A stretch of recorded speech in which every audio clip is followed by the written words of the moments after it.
Visit eyesightmediagroup.com today to apply for an in-arena partnership. That's eyesightmediagroup.com. Listen up, fellow timeshare owners. If you're a timeshare owner and you want out at all costs, you're done, frustrated, tired of wasting money, you don't use the darn thing. Get out now. Hire the best Bulldog timeshare cancellation team in the business. Their in-house legal team, headed by a timeshare cancellation lawyer, can help you fight the biggest and baddest companies out there that sell timeshare.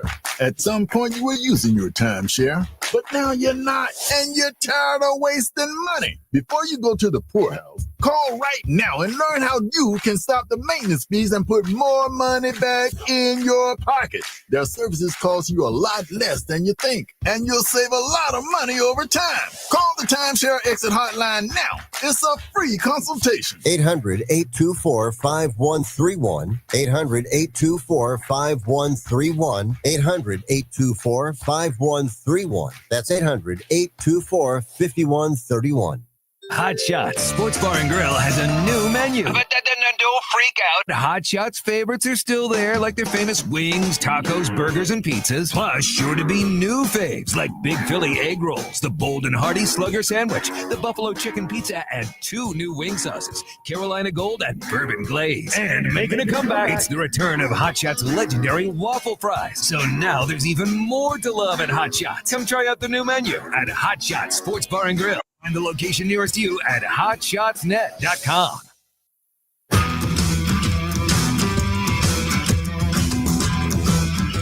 The Lou Information Station presents Hot Take Central 2.0 with Cam Jassen and Jimmy the Cat Hayes.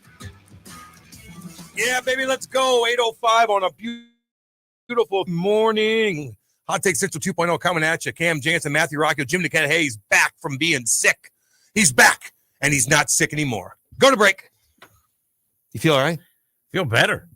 Torture. It was a 24-hour bug. I asked on Twitter if this was something that was going around. People were like, had it for 3 or 4 days. Oh. But apparently it is going around. If you get it, I don't know what you can do except there's going to be a lot of, what's a polite way to? Hell? Digestive discharge. Oh. Digestive discharge. Not good. Lots of that. And then the cramping. Ay. Stomach cramps that honestly would bring you to your knees. It was so painful. Look, I've had radio experiences in the past where every once in a while there'd be like a co-host who would call out. I'm sick of crapping next to dudes. And I don't like doing that. And so I texted you guys yesterday morning and I said, because I would have been here, but then I thought, do I want to spread this thing around? No. So I asked you, and you said, no, don't come home. in. You're always good. Yeah. Stay home. You're puking. You got to stay home. It's all good. But there are people that get sick a lot.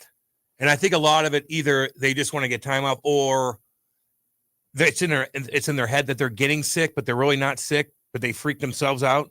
Because really, I mean, if you're sick all the time, you got to go to the doctor, right? I mean, I just think some people are more like, do the right thing. If you're sick, go into work coughing to the mic like a great American. That's what Americans are supposed to do. I just think some people get sick more. I think some people there are some people that look at their job as sort of an inconvenience. And if you can avoid the inconvenience, the easiest thing to say is I'm sick. Like, yeah. And I get it. I don't blame them for that. I do.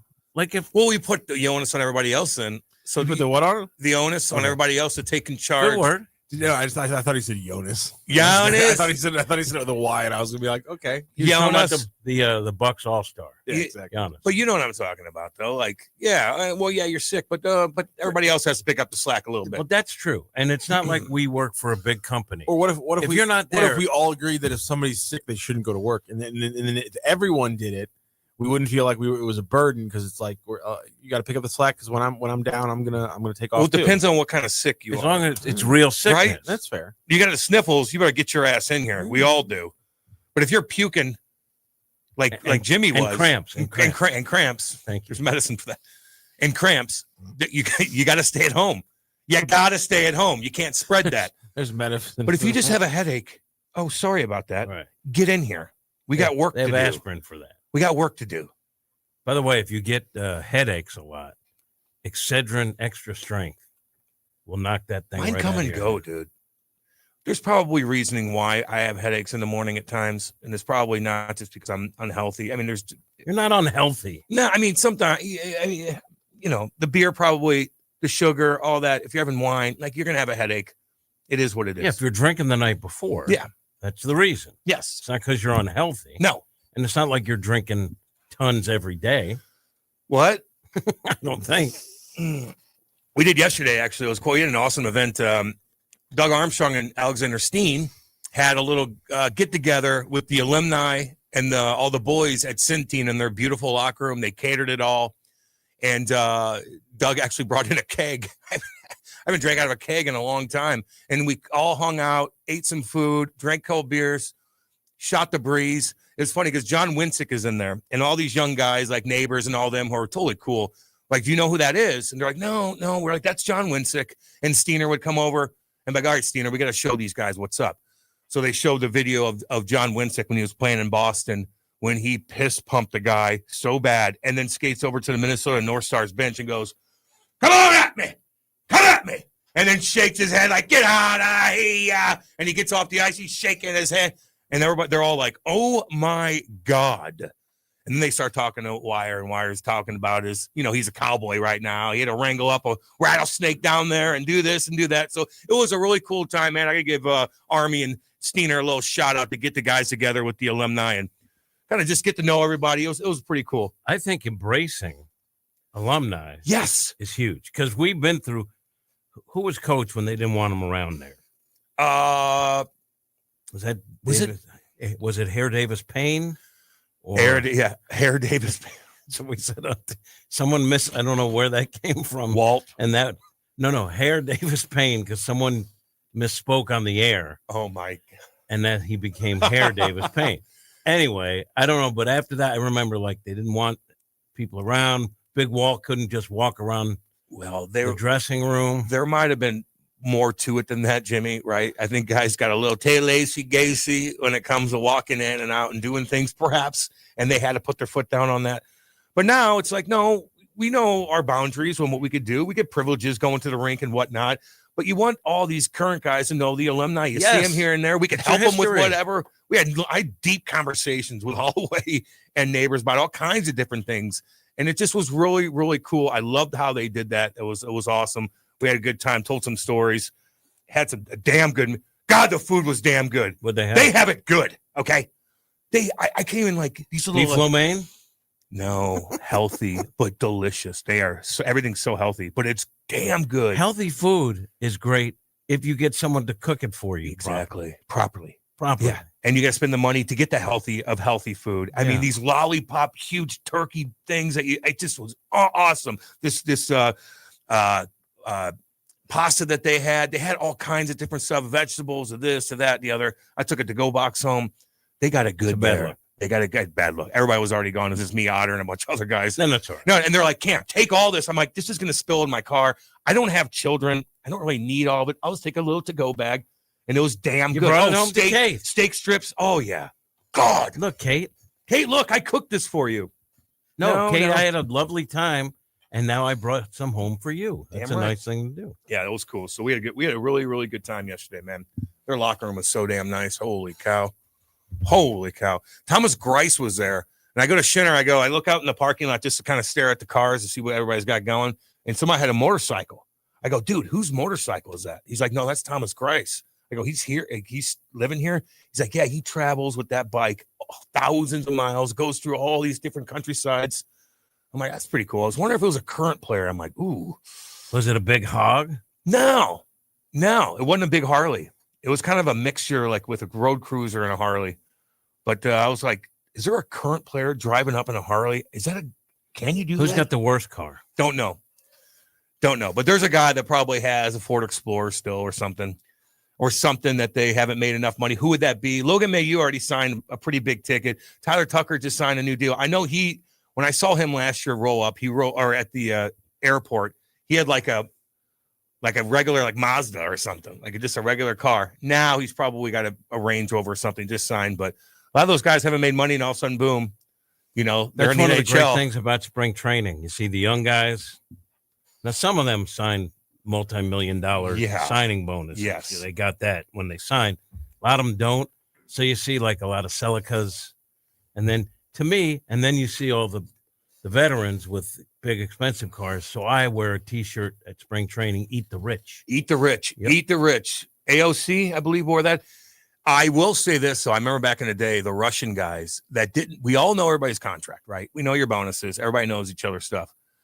And like some of these Russians, when I was playing for the Devils, would show up, didn't make the team, have no chance of making the team and they had the most expensive cars in the parking lot, and everybody sees that. Like you spent your whole signing bonus on your vehicle and your attire. That should be your first real purchase. One of the Randy's favorite stories to tell about that is Chris Givens was a 5th round pick for the St. Louis Rams, and he had a big rookie year where he had 5 50-yard plus catches, and he was the first rookie to ever do that. Yeah. And as a 5th round pick, he went out after his first NFL season and he bought a Lamborghini.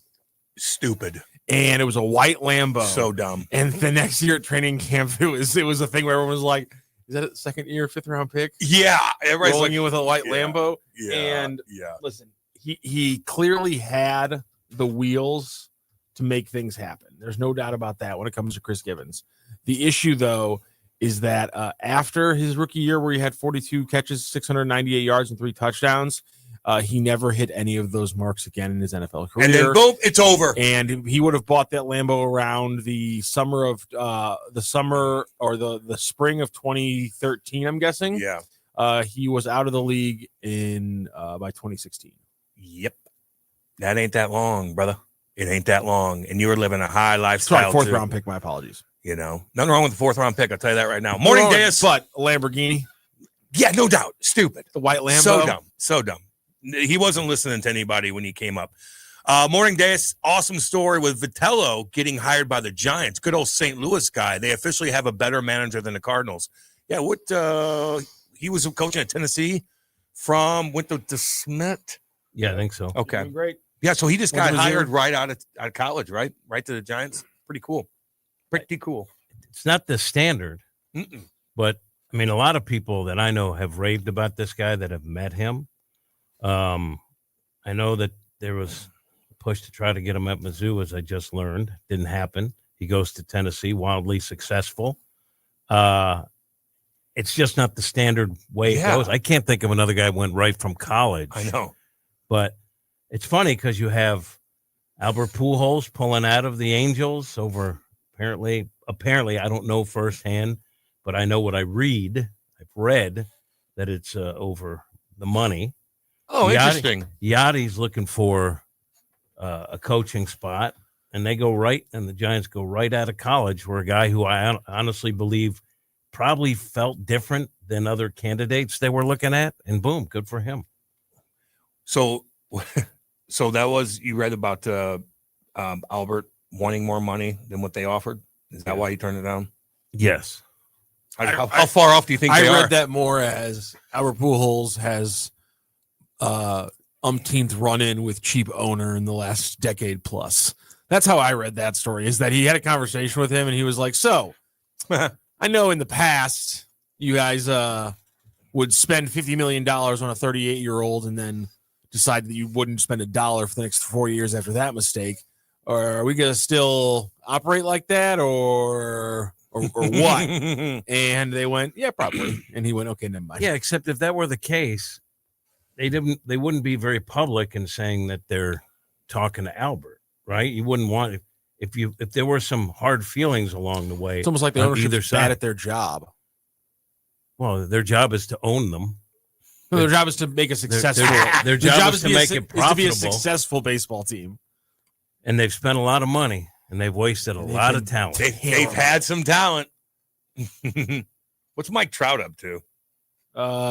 Testifying in a court case yesterday. What?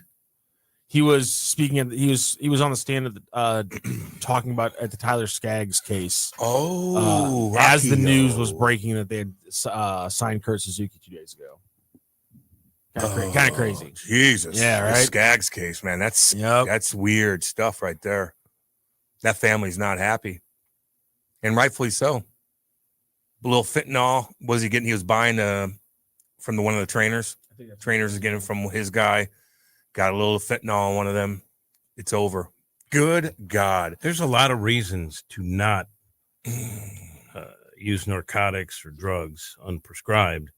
And you would think that the mix of fentanyl, which happens quite a bit, as I understand, would be enough to make you not want to Have you do ever that. had to get off painkillers before? No. It's the most horrific thing in the world. That's why you roll the dice.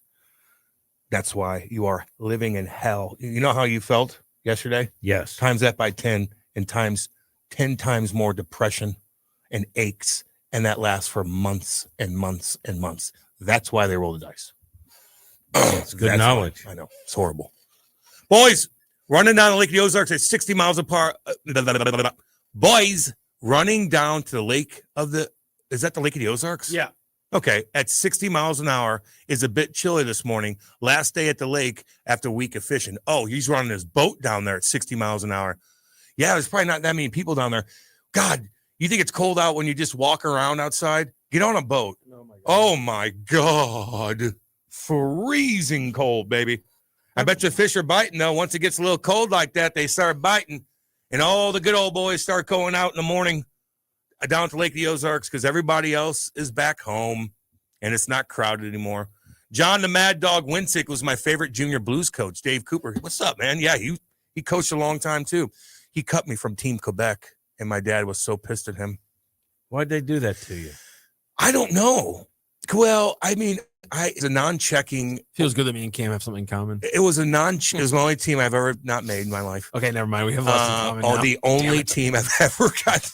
I'm going to blow up my spot, you jackass. But yeah, there's a non-checking tournament, but it's one of the biggest tournaments. I deserve to be in it. Cam checked. I could have dominated still. There was a non-checking tournament. I'm guessing Cam checked in one of the games. No, I probably would have been a skating 2-minute minor, but like for my, I was doing good and stuff like that. Like you kind of want one of your guys like me that gonna take to the next level to be in a showcase like that. It's one of the biggest showcases going, but we got over it. It all worked out. No big deal. I love you, Wire. People should know this. I know you've talked about it, but when you were a young up-and-coming guy, you were fighting guys, but you were also scoring a lot of goals, right? Well, I didn't start fighting guys until I could make it to a league that they allowed it, and now it's at 16 years old. So up to that point, I was dominating. That's insane. That's insane that they allow fighting at 16 If I would have fought in AAA, I would have got kicked out of 3 games. It happened before, but I was dominating. I'm sorry. Is that still true? You still fight at 16, or did they move the age up? No, I was youngest guy on the team. 12. They probably I was the youngest. They probably You could have 15 if you're good enough to make a junior team. I think I was the youngest kid on the They team. probably need to take fighting out of My juniors. dad had to drive me to practice. They probably need to take fighting out of juniors, right? They're starting to. They probably need to. I was fighting 47 times a year in junior. Yeah, you shouldn't have done that. Yeah, no. Wild West, baby. In 1 year of hockey? 1 year. Look it up. 1 year.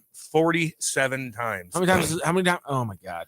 That's insane. You're a miracle. Would a boxer at that age fight 47 rounds in a year? Rounds, not fights. Because obviously one of your fights isn't equivalent to a boxing fight. It's equivalent to a round, though. Yeah, it's damn So I'm right saying, it is. Yeah. Would a boxer that age be fighting 47 rounds in a year? What is that equivalent to? Like 5 or 6 fights? Well, first off, I don't know. boxers are wearing gloves. Yeah, that's true. That makes it even worse. You're right. That makes it even worse. Yeah. Thank you. You're great. That's a great point. It's a big difference getting hit by this. I'm just saying is I don't know if like a 19 or 20-year-old kid, even if they're a boxer, puts themselves to that many potential knuckles to their skull. At 16? At 16, that's insane. Yeah. I'm not trying to be a pansy here. I'm just saying. And I wore a do-rag underneath my helmet. That's amazing. At 16 years old.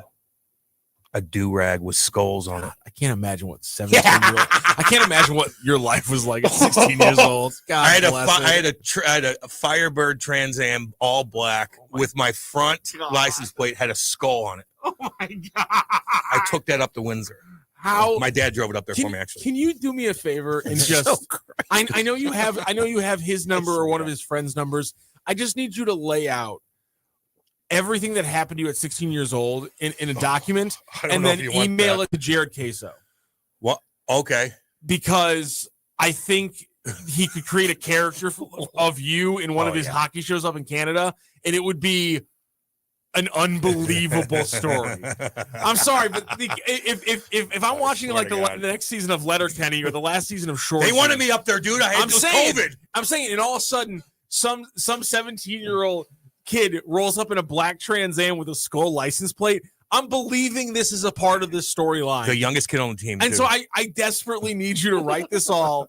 Get in contact with the producer who was talking to you from those shows. Email him. You're like, what? This is what my life was like at 16, including the off the ice stuff. Yeah. And I guarantee you there'll be a Cam Jassen show on Crave in the next 4 years. Well, as long as there's not another pandemic and I could actually go up there without getting a vax. That sucked because they were calling me left and right, like, "Cam, we had all these guys up there." And you played against some of the guys that they got up there, like Marassi and all that. Damn right. Like Brant, I can't remember what their actual names are. I know their character names, but they got like the guys they got up there were actually in the show, and in the minors and stuff back like right around the same age as you. Yeah, I know all those guys. That's crazy. That's why it would have been hilarious, but I couldn't get up to Canada. Nope. Why'd they do that to you? Who's the coach that did it? What do you mean? Who's the guy that left you off the team? John Winsick, one of the toughest guys ever to play in the NHL. We hate Winsick. No, we don't. No, we don't. No, we don't. I love him. This is a great question. Would 15-year-old Cam shove 15-year-old Hayes in the No, we'd be buddies. I would need you. You would need me for things, and it would probably work out something out. All I know is, and you could say, I would have gotten my butt kicked. I've gotten my butt kicked before, but I don't have it in me to just take it. Take it in the locker? Hell no. No. Never did. I wasn't a bully. You like this. Cam Keller plus goal line is a lock of the night. Blues killer. Dude, Wombat. Yeah. Like I said yesterday, man, I know Big Vicky was like, I might bet on this game. Like, you just call him Big Vicky, like Vicky Lawrence? Like Big Vic, baby. Okay. Thank you. Big Vic. He's a college football player. He's gigantic. He's a big dude. Jeez. And he's got great hair. And you're going to call him Miss Vicky. Big Vicky. No, Big Vic. If he was in the locker room, he'd be Vicky. Like, what's up, Vicky? Yeah. All right.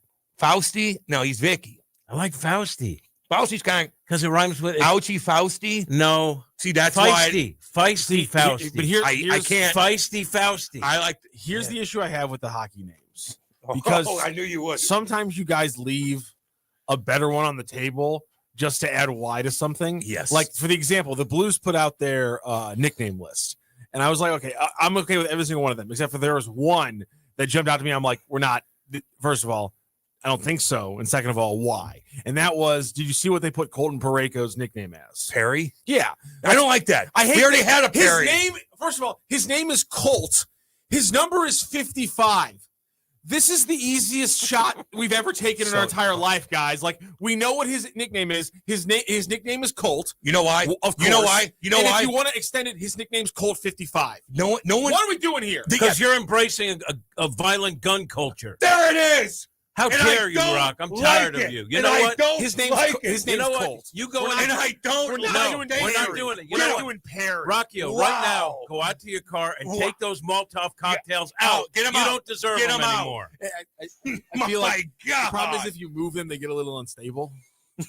They might spill. Yeah, if you move them, they get a little unstable. But here's why. You think your teammates aren't picking a nickname for you that like kind of pumps you up. Like Colt 55 is too cool. Just Colt. No, you're Perry. Okay. Oh, I hate you're that Perry so much. And I don't like that because that's David Perron, and we just had David Perron. But they're not gonna be like, hey, what's cool for you? Colt 55. Colt. No. What were you? Perry. Janny, Janner, Jant, Cammer, Cam, Bam Bam. See that? I like Bam Bam's Bam. hilarious. That's what Jax calls me, Bam Bam. Bam Bam's a great nickname. You know, Janny, Janner, Jance. There's a lot. There's a lot. You know what I'd call you? Shite kicker? Nope. Chopsticks. Because that's what I use. I do. That's my wife. Kate, don't I? I use I never would have guessed that. When I go to sushi, anytime I use chopsticks the whole time. And that's fine. Don't Some even people t- do, but I would never use. guess you were the guy. I could use them like this. I would never guess that you were the guy that asked for I've been the eating chopsticks. fancy for a long time. And I used to eat sushi literally 3 or 4 times a week with the boys. Sushi. Cost you out the ass. And I just got used to doing it. Boom, boom, boom, boom. Because they would do it. And I'd do it. And I told you, Ghostbusters, back in the day. I know, it just sticks in my head. They're all in the round. They spent their last meal on the Chinese food. And all of a sudden, the bell starts ringing like, we got to go. Cam, and they go catch the ghost. What's your move on the sushi? What's the rolls? What are we getting? I'm getting sashimi, baby. See, that's what I'm all about. I'm getting either sashimi. I'm or getting the nigiri. mark. That's a drop. I'm getting I'm getting sashimi, baby. I'll start off with octopus salad. I'll get miso soup. I'll get that spicy toro. Okay. Market price toro, which is about like $10. Yeah. $10 for one. And you're eating 12. I'm eating a ton of them. Now I go to Sushi AI. They don't have the market price stuff. I'm about that albacore. I'll get ikara. You know what that is? Salmon eggs. Oh, Ikara. It's those little orange salmon eggs on rice. It's damn good. Salmon eggs, the little balls that most people won't even I thought touch. that's caviar. No, this is called ikara. It's salmon roe, salmon eggs. I'll get 4 of those. I'll get squid. I'll get some octopus sashimi. Oh yeah, I don't mess around. And the rolls, I like the sashimi more. And if I'm going to spend the money, maybe I'll get a spicy tuna little wrap there, that comes in a cone and you could eat. But that's what I get, baby, right there. Love it. I like that seaweed salad too. God dang, it's good. This weekend, I'm telling you right now, I got nothing going on. I'm going to cook some damn good food. Girl, what you want? that's my plan. What do you want, Kate? Because I got it. I might do homemade chicken noodle soup because I might be getting sick because of Jimmy. So I might start that Friday. Homemade chicken noodle soup. My homemade broth with chicken bones and all that stuff, and let that cook all the juices out of that mug, and use that as a broth, and then shred all the chicken up. Put a couple more things in there. Yeah, damn right. What do you put in there? Noodles, carrots? I separate the noodles. Because once you put the noodles in there, it's going to evaporate all the stuff. So I'll dump the broth on the noodles after I cook the noodles. So you keep the broth separate than what the noodles are. Because you want the noodles to have noodle integrity. Yeah, I don't want them to soak up all the good stuff in it yet. You know what I mean? You put noodles in there, the broth is gone. So you just lay the broth on the noodles separately. I can tell you this, when you're damn good. Look, other people have had worse sicknesses than I've had. Yesterday was tough. Not good, dude. I'm not kidding you. And dude, I know. And when you try to eat something, you go to soup. Campbell's chicken noodle soup. You go to soup. That old friend. Yeah. That still is, I guess. Remember the 80s commercials when it's really wintertime out and the kid's like, yeah. Remember that? Like it sticks in your head. And it's like 12 cents a can. Mm-hmm. I don't know what it is, but pretty cheap. Right? There's certain things that you could bulk up on. I'll do that. Now, is there a lot of sodium in that mug? Yeah. Is there? Yeah. Can they make it without sodium? I don't know. Yes. Why do they put the sodium in? Get the sodium free. I just took the can that was there. It's just not as good as what it could be. So I might do that this weekend. It's getting cold enough. Do you like the chicken chunky soups? Sure. It almost feels like that's not even a soup anymore, though. It's like ask me what I don't like. I don't know what I don't like. What foods don't you like? I don't know. I don't like sushi. And I wish I did. Well, it's expensive. It's not that. I don't. I wish I liked it. It looks beautiful. I hate rolls. I hate sushi rolls. What's the difference between a sushi roll? Sashimi is just the meat. It's just the it's just raw it's just like a strip of fish. Yes. Whereas the roll has the seaweed and the cold rice and other add-ons, and I hate cold rice. And so I hate rolls, but I love. I'll hammer just like you're putting a lot of trust in that purveyor of foods. No, because I'm watching them the whole time. I'm sitting at the bar. I'm putting trust in how science works. I sit at the bar. Why? Raw fish doesn't get me sick. Raw fish isn't going to get you sick. It's easy to get tainted unless something is not cooked. When something's not cooked, the chances of it being tainted with something, because when you cook it, you kill a lot of bacteria. I worry a lot more about people cooking chicken than I do about people serving me raw fish.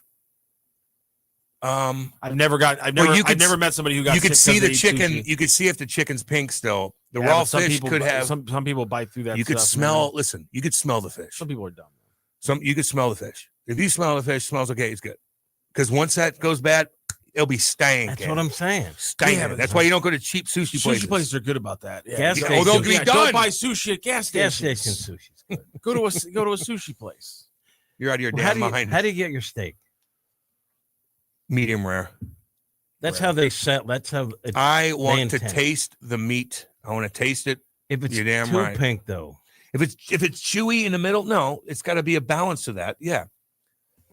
Depends on what it is too. What kind of steak? A filet, you really want it pink.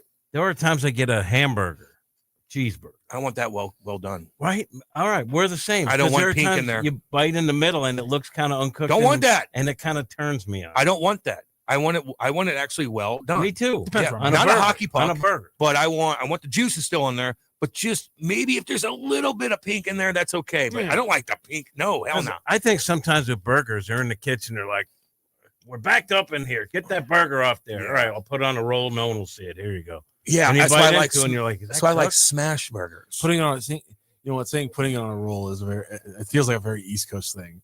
How so? I don't know why. I You feel, have like, a I feel like bias. everyone else would say put it on a bun. You should put it on a roll. He doesn't like people from the East Coast. That's It's seeping out Or of him. Kansas City. It's or seeping out anyone of who him. wears shoes. It's seeping He out hates of him. everybody. What?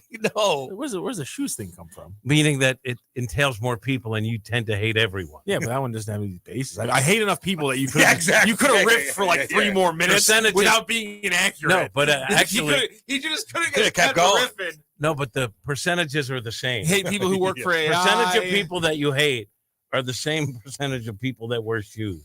It does Damn. seep out. The East Coast thing, it's seeping out. There's a of him. few people on a commune It's somewhere in, hilarious. in Montana That that he wasn't about likes. hating It's- East yeah. Coast. That was literally just him calling it a roll instead of a bun.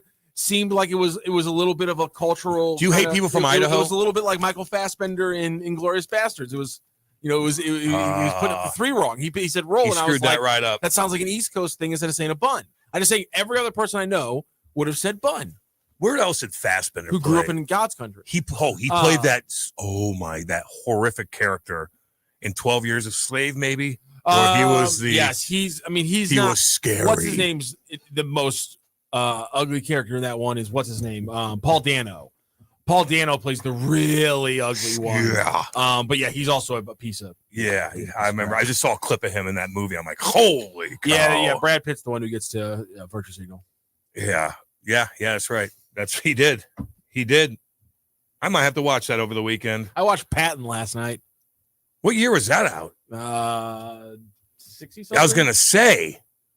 Is there a new movie about Patton? I'll watch that. No, mug. I just watched the movie Patton last night. And that's General Patton? and that's a historical documentary, right? All accurate. I think they probably take some liberties with some things that happen. I'm guessing.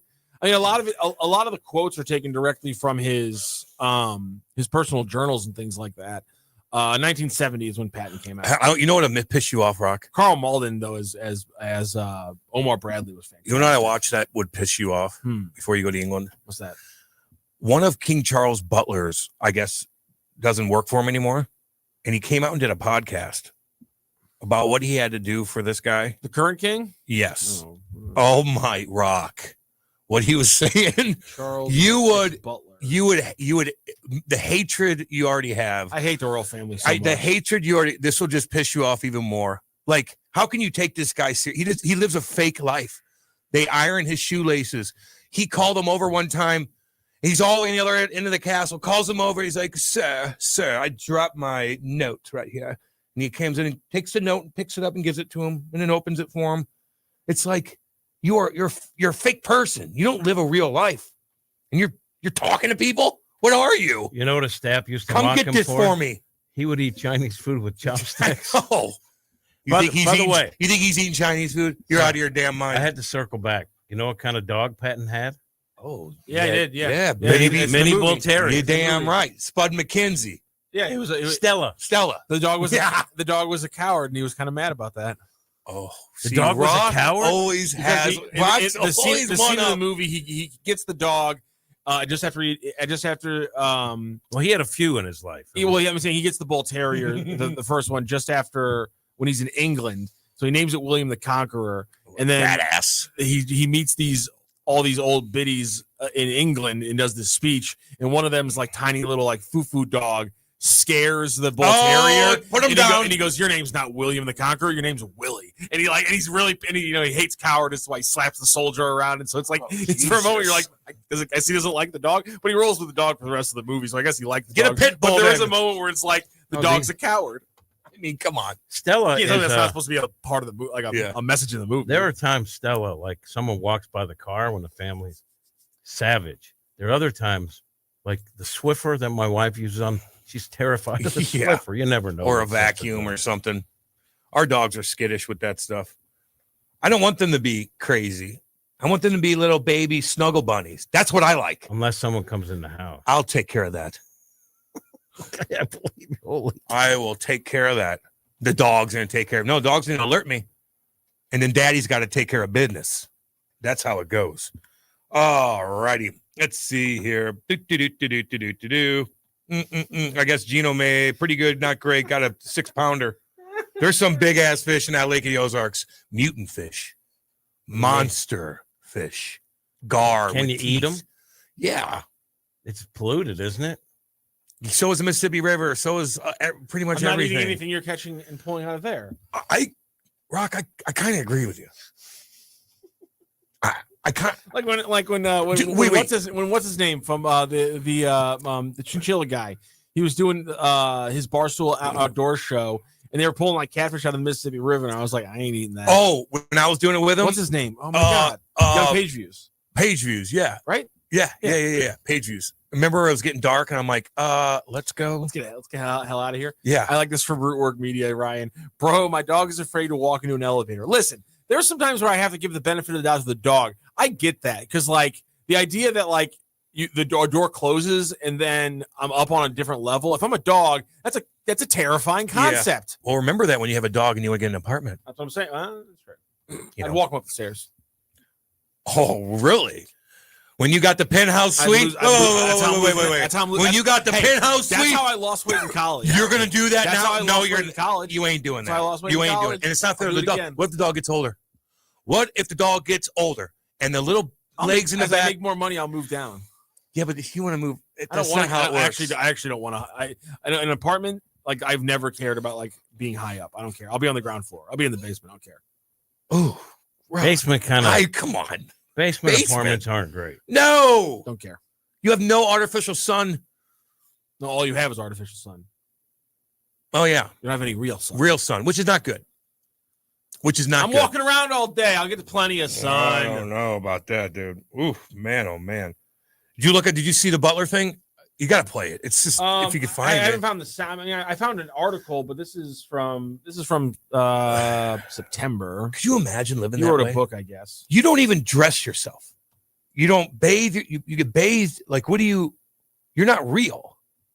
You're not a real person, in my opinion. You're real. Are you? You're just no. You're not a real person. You're No, Cam's right. different. I don't look at you like a real person. You are not. That's how you were raised. You think Cam's 100% correct. These are not real people.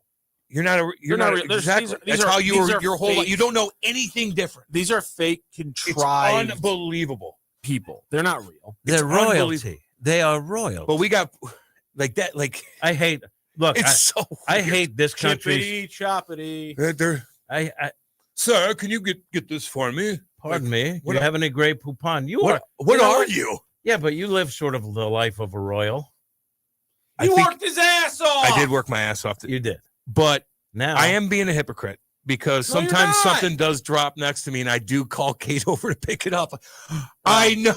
I'm a hypocrite. Why aren't you getting down to get it? Because I gotta go like this. And then sometimes it hurts my back and whatnot. So you have somebody else do it. And then you have someone deliver Grey Poupon to the set. Unbelievable. This what this guy was saying. I want these guys to get. I want them to just get thrown in the real world for just like a month. All right. Well, a couple things. First, I don't understand our fascination in this country with the goings on with the royal family. I could give a crap. Because guess what? I don't care how many people protested. We don't have kings in this country. We don't have royalty, except, of course, cardinal greats.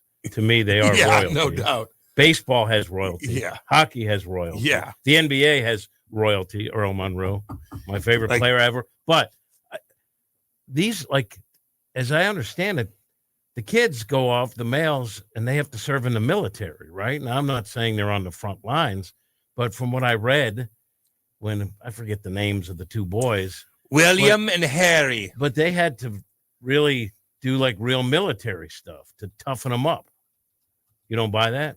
Hell, do I have that wrong? No, Rock? no. I don't think they. I mean, Rock, help me with it. Remember the fake siren that went off, and he's doing an interview. He's like, woo, woo. He had to turn around. And he sprints to nowhere. Get out of here. So it's fake. It's unbelievable. He had to go through like boot camp and stuff. I mean, he had to go through some physical stuff. But I mean, Cam went through that the equivalent of that every year for 18 years of his life. He did it 2 or 3 times, and I don't know if he ever actually had. I don't know. Let's see if he ever had to fly a combat mission. Let me tell you something about Cam Jassen that people don't know. The stuff he went through. He went to play golf in a tournament, and they expected him to pay. How dare they? Royalty. I know. We don't have royalty. Apparently, we do. But if I drop something, I'm picking it up. If I drop something, I'm picking it up. For the most part. So we're talking here about was this William, I believe, conducted 156 operations as a search and rescue pilot in the so you save lives after leaving operational duties with the armed forces. All I'm saying, I don't know about the other guy, air ambulance pilot, the bad guy that did a lot of things. I don't know what he went through. Oh, Andrew. I don't know about him. We got nothing for him. What's he have to? Being a creep. Got nothing for him. Whoa. But the other 2 guys, I think they did do time in the military that I think it was real. And so, you know. That's the case, and you got to give them their little you got to give them, no doubt. Yeah, Cam doesn't have to, though. I mean, I just, it's such a weird thing. It really is. Yes. It really, really, really is. Because that's, and second, Rock is right. Dumbest thing and in the people world. don't understand that monarchy they have money. I don't know where they get it from. Oh, well, in the late 16th century, Henry VIII split from the Catholic Church. And what he did was that he stole all the Catholic Church's wealth on the island of England. There you go. And that has ever since bankrolled the so royal it's all crown of the British. Yes, because what happened was that in right before Henry VII takes over, it's crazy that this still affects real life now, but it really does. When Henry VII takes over after the end of the War of the Roses, he was a financial mastermind, Henry VIII's father. And this is why Henry VIII was able to do what he was, because for the first time ever, for the first time in like 500 years, the crown of England went from being arguably one of the weaker and poorer nobles on the island to being far and away the richest and having the most land. So what Henry VII did was he made a bunch of money, but he also sectioned off huge parts of England as royal land. And most of that land is still part of the royal family that has it now, and that's where all of their wealth is generated. They don't get any government. Huge. No. The government gives them. It's decreased over the years, but it's still in the millions. But they are personally hugely wealthy because they own they are the largest landowners, I believe, in the UK. And they are the largest landowners simply because it's been passed down for the last 500 years when things ended in the war. Do you know how the Roses. The 7th made all that money skyrocket aside from land? Tariffs? No. He bought AM radio stations.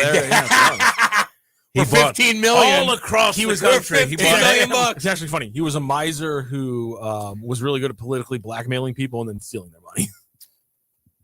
And that's the what was the best land buy ever? Now there are a bunch of Germans who somehow have all that money, but that's what the English royal family is. A bunch of Germans who have all that money now somehow. That's what the English royal family is. They're German. They changed their name in World War I from the House of Saxe-Coburg and some other German BS. Coburg, the name of the killer. Oh, yes. Kohlberger.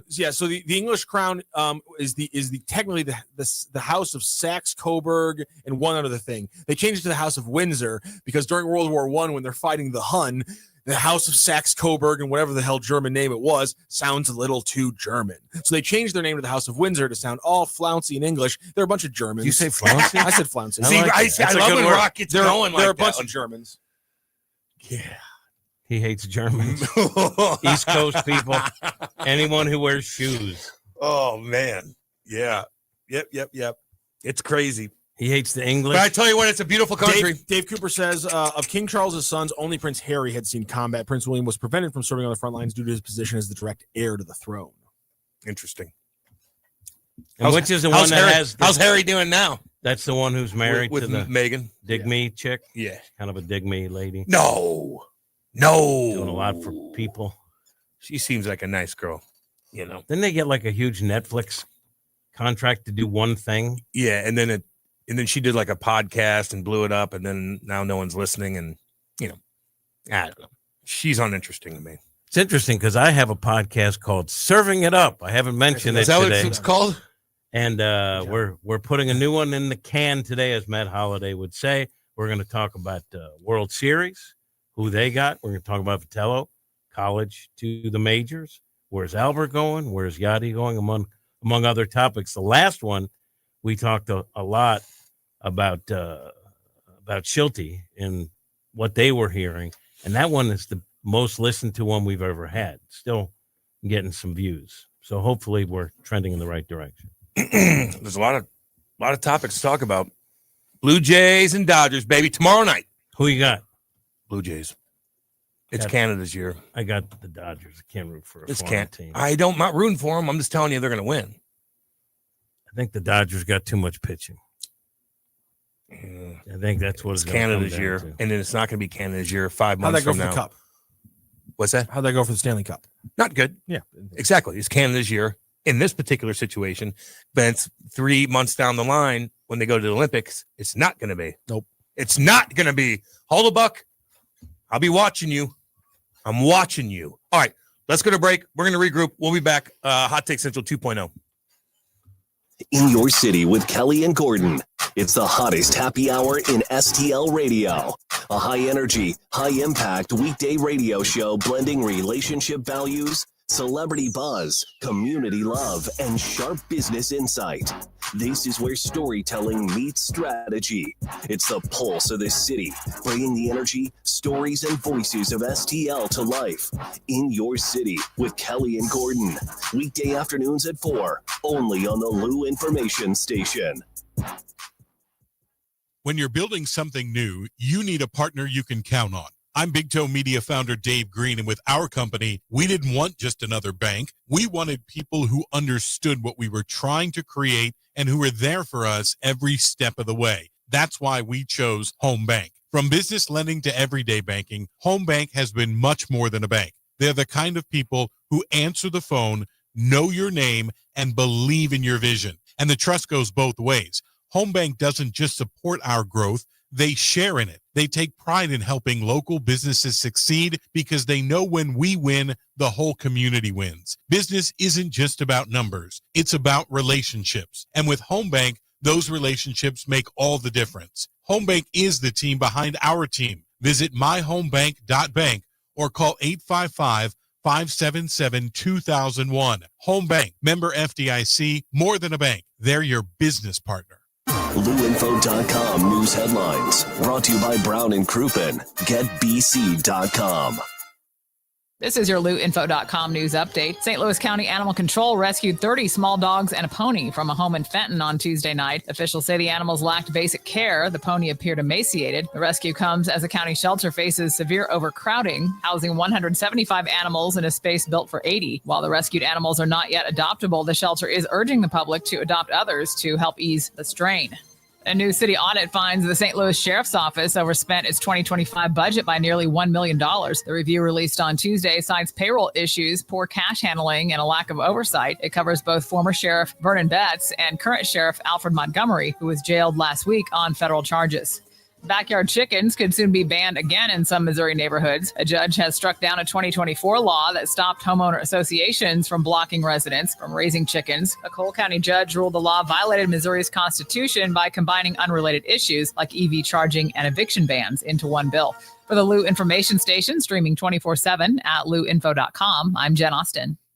What are you so happy about? I'm on the pill. Aren't you two a bit old to worry about having more kids? Not her, me. You lost me there, buddy. Steelman pills. Things weren't always looking up, if you catch my drift. So my doctor prescribed me a little something. Like Viagra? Yeah, but that's expensive, and it wasn't covered by my insurance. Steelman pills cost me less than $3 a pill, and virtually the same effect. I just called and got over 40 pills for only $99. I have this friend who might be looking and... Well, if your friend wants some help, the consultation is free over the phone. No clinic. Steelman Pill sends it in the mail in a confidential package. I'm on it. I mean, my friend will be on it. Steelman Pills, going the extra mile to help men with erectile dysfunction. 800-915-9371. 800-915-9371. 800-915-9371. That's 800-915-9371.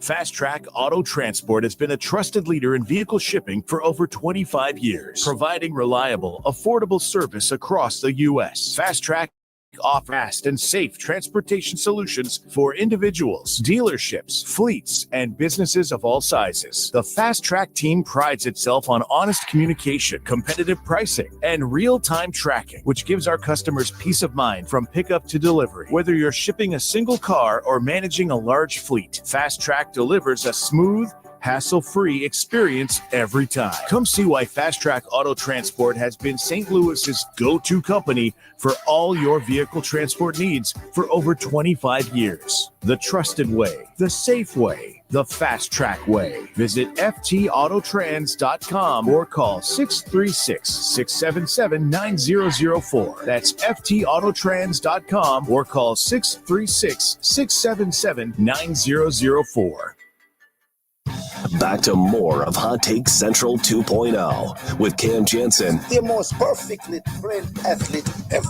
And Jimmy the Cat Hayes. I'm an influential and respected man. On the Lou Information Station. Streaming 24/7 at louinfo.com. Hot Take Central 2.0. Yeah. Let's go. 8:55 on a Thursday. It's going to be a beautiful weekend. We got Mizzou. We got Vanderbilt. We got the MLB playoffs. We got Blues hockey. They're in Detroit, and then they're going to somewhere else, Pittsburgh maybe.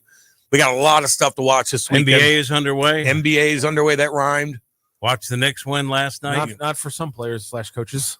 Oh, things came to an abrupt halt this morning. Cash Patel put his foot down. Yeah.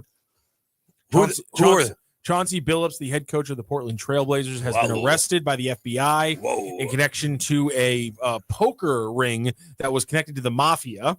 Whereas Terry Rozier and another player from the Cavaliers have been arrested potentially for some gambling issues, a separate issue from the Chauncey Billups. Like, what would be gambling issues? Billups one's insane. Prop bets where they were throwing the game and things like that. Wow. But the Chauncey Billups one is literally as reported as a poker ring involving the mafia. Why is the mafia still a thing? Apparently, it's still a thing. Probably. As is being reported by is that CB. Let me get the exact tweet up really quickly so that I'm not misquoting. He got jammed up. He got jammed up a little bit. Dude, put another $1 million on that. Because Chauncey Billups played a long time. Made a lot of money. Great defensive player. He has a boatload of money. I don't know what his net worth is. But sometimes you have a gambling lifestyle. You get in bed with the wrong people. Then they own you. You get jammed up. You can spend that money in 2 seconds. We don't know what this is. Of course, we have a process. When did he play? People will have their day in court just because you're accused. He played into what? 2000. Oh, okay. So he made 90s money. Okay. Yeah. Okay. He was. He made 2000 money. Let me double. Yeah, it's not that. He's not that far removed. No way. My dog is afraid to get in an elevator with Ray Rice, Fulton Finest. Oh, wow! You can't. Was he off limits? Is he off limits? Nicely played. He ain't off limits. No, it was nicely played. You know. Yeah. So I mean, a poker ring involving the mafia. Jesus, is insane to me. I know. By the way, this is not the first time that Chauncey Billups has been in the news in the last year. What did he do? When he was hired by the Portland Trailblazers, some news came out that he was being accused of sexual misconduct. His last year was 2013, 2014. He made money. And he played He made money. 17 years in the NBA. NBA. Oh, my God. He made money. Then he coached. Yeah, he made money. Yep. It's a mafia betting probe that apparently wrapped up a poker ring. What does that issue mean, though? According to ABC News. Interesting. A separate FBI investigation with worrisome links to the mafia. Oh, so my guess Billups, ladies and gentlemen, like mob run poker game. Yep. Right? Like they with have a bunch of cash in there and stuff like that. Yep. Stay away. It's hard, man. It's just like I shouldn't say disease. I don't know. We'll call it disease. Even like being an addict, disease. Nah, I think it's a bunch of guys that like to get high and it just takes over. I think it's a disease. Alcoholism.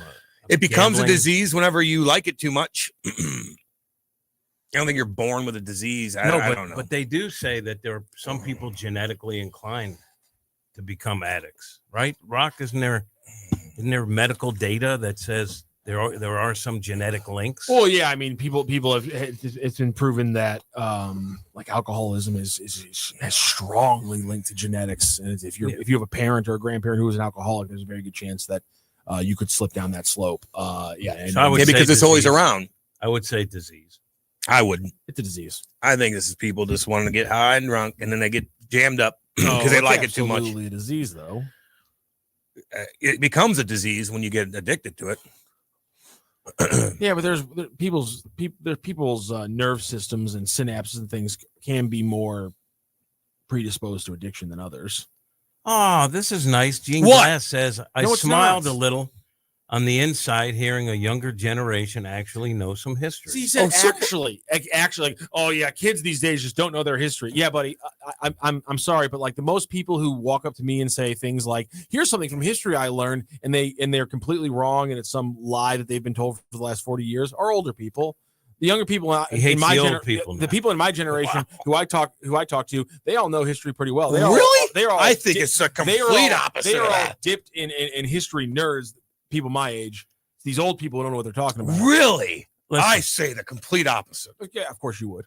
Well, why? Why? Of course. Yeah, I feel like because everyone thinks the next generation behind them is dumb. Well, that's true. Well, I consider me and you in the same kind of generation, right? I mean, no, we're in different generations. You were born in 83, 84. I think we separate. I think 89 is the cutoff point. Okay. 87. I think 87 might be the cutoff point. I just think I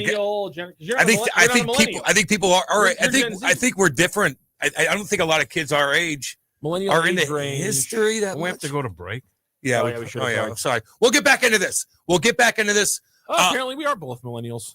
You're damn right. And you know what? How dare you? How dare you? Apologies now. And a sports talk host who's never heard of Thurl Bailey doesn't know his history. Go to break. Oh, God. All right, we're going to go to break. Hot Take Central 2.0. Broadcasting live from the J. Randolph Jr. Studios in Kirkwood. Daddy is out of the cleaning up dump business. KLIS 590 AM, Wood River, St. Louis. Calm down. Don't retaliate. Don't enter into the Gaza Strip and restart the fighting. Bradley reports Hamas still has not turned over many of the bodies of dead hostages, saying recovering them would be difficult. Georgia Congresswoman Marjorie Taylor Greene further dissents from the Republican Party after criticizing lawmakers unified around independent New York mayoral candidate Andrew Cuomo. The Republican Congresswoman took aim at GOP members who have thrown their support behind Cuomo instead of the party's nominee, Curtis Sliwa. An ICE operation in Manhattan drew scrutiny after agents clashed with hundreds of bystanders during a crackdown on illegal street vendors Tuesday. Reporter Sam Brock has more on this story. Federal agents wearing ICE, Homeland Security, and FBI vests swarming Lower Manhattan's popular Canal Street shopping area. Frisking and detaining at least a half dozen men, pushing some into a van. Agents used mace and batons while several arrests were made. From America's News Network, USA Radio News. Business owners, are you paying high phone bills for old school systems and lousy service? StrongTel cuts your phone bills in half and turns every phone you own into a feature-rich business system. Sean Roddy, CEO of Hennings Brothers Drilling, had this to say. We've been a StrongTel customer for over 10 years. It's great. It even includes an intercom with video to our equipment yard. I can watch live from anywhere with my smartphone. I'd recommend StrongTel to anyone. Never miss a customer call again with your StrongTel business system. StrongTel is a proud iTex partner and always welcomes your iTex dollars. You'll get award-winning StrongTel service, a business-class phone system, and cut your phone bill in half. So visit strongtel.com right now. That's StrongTel, StrongTel.com. StrongTel. News reports on the Lou Information Station are presented by Brown and Crouppen. So what's his handle? GetBC.com. We're gonna need lawyers, right? Hi, it's Jennifer Bardot, and I am here with Edward Jones financial advisor Bethany Schell. Bethany, when it comes to choosing a financial advisor, what should people really be asking? Jennifer, I think the first question is simple. Does your financial advisor take the time to really listen to you? Your goals, your family, your future, it should always be personalized. So it's not just about numbers? Exactly. Life changes, and so does your financial situation. You want someone who will be there with you, working with you to help keep your strategy on track. What if someone is brand new to investing? That's the best time to start. Use an established process to create a personalized strategy backed by advice, tools, and resources to help you reach your goals. And we make sure you have access to the information you need when you need it. I love that. So it sounds like financial planning is really about living life on your own terms. It really is. I believe feeling rich isn't about hitting a magic number. It's about having financial strategies that support a life you love. Because the key to being rich is knowing what counts. Contact me today at 314-648-2020. This is a paid-for ad by Bethany Schell at Edward Jones, member SIPC.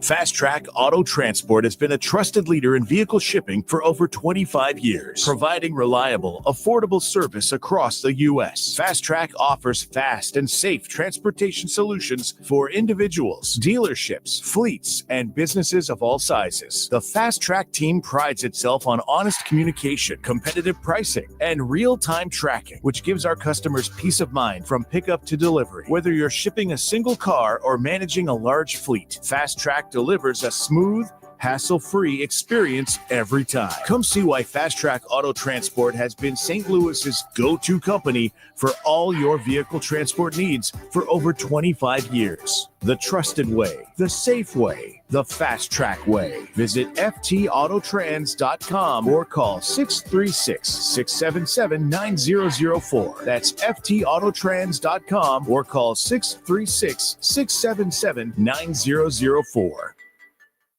Listen up, fellow timeshare owners. If you're a timeshare owner and you want out at all costs, you're done, frustrated, tired of wasting money, you don't use the darn thing. Get out now. Hire the best Bulldog timeshare cancellation team in the business. Their in-house legal team, headed by a timeshare cancellation lawyer, can help you fight the biggest and baddest companies out there that sell timeshare. At some point, you were using your timeshare, but now you're not, and you're tired of wasting money. Before you go to the poorhouse, call right now and learn how you can stop the maintenance fees and put money back in your pocket. Their services cost you a lot less than you think, and you'll save a lot of money over time. Call the Timeshare Exit Hotline now. It's a free consultation. 800-824-5131. 800-824-5131. 800-824-5131. That's 800-824-5131. You've been strong for everyone else, but let me ask you, who is strong for you? I am Jennifer Bardot, radio personality, author, and publisher, and the founder of Grit Association, which stands for Growth, Resilience, Intention, and Tenacity. What is grit? Grit is a movement, a sisterhood, a space where ambitious women grow, lead, and thrive. This isn't just leadership. This is transformation. Grit is your circle of fire, where comfort zones get shattered, where stories become power, and the next level becomes your new normal. From our 7 international anthologies that elevate women's voices to my radio show, Elevate and Lead, on the Lou Information Station, everything we do is about your rising, your voice, your power, your people. Are you ready? Join Grit. For more information, visit mygritcommunity.com. That's mygritcommunity.com.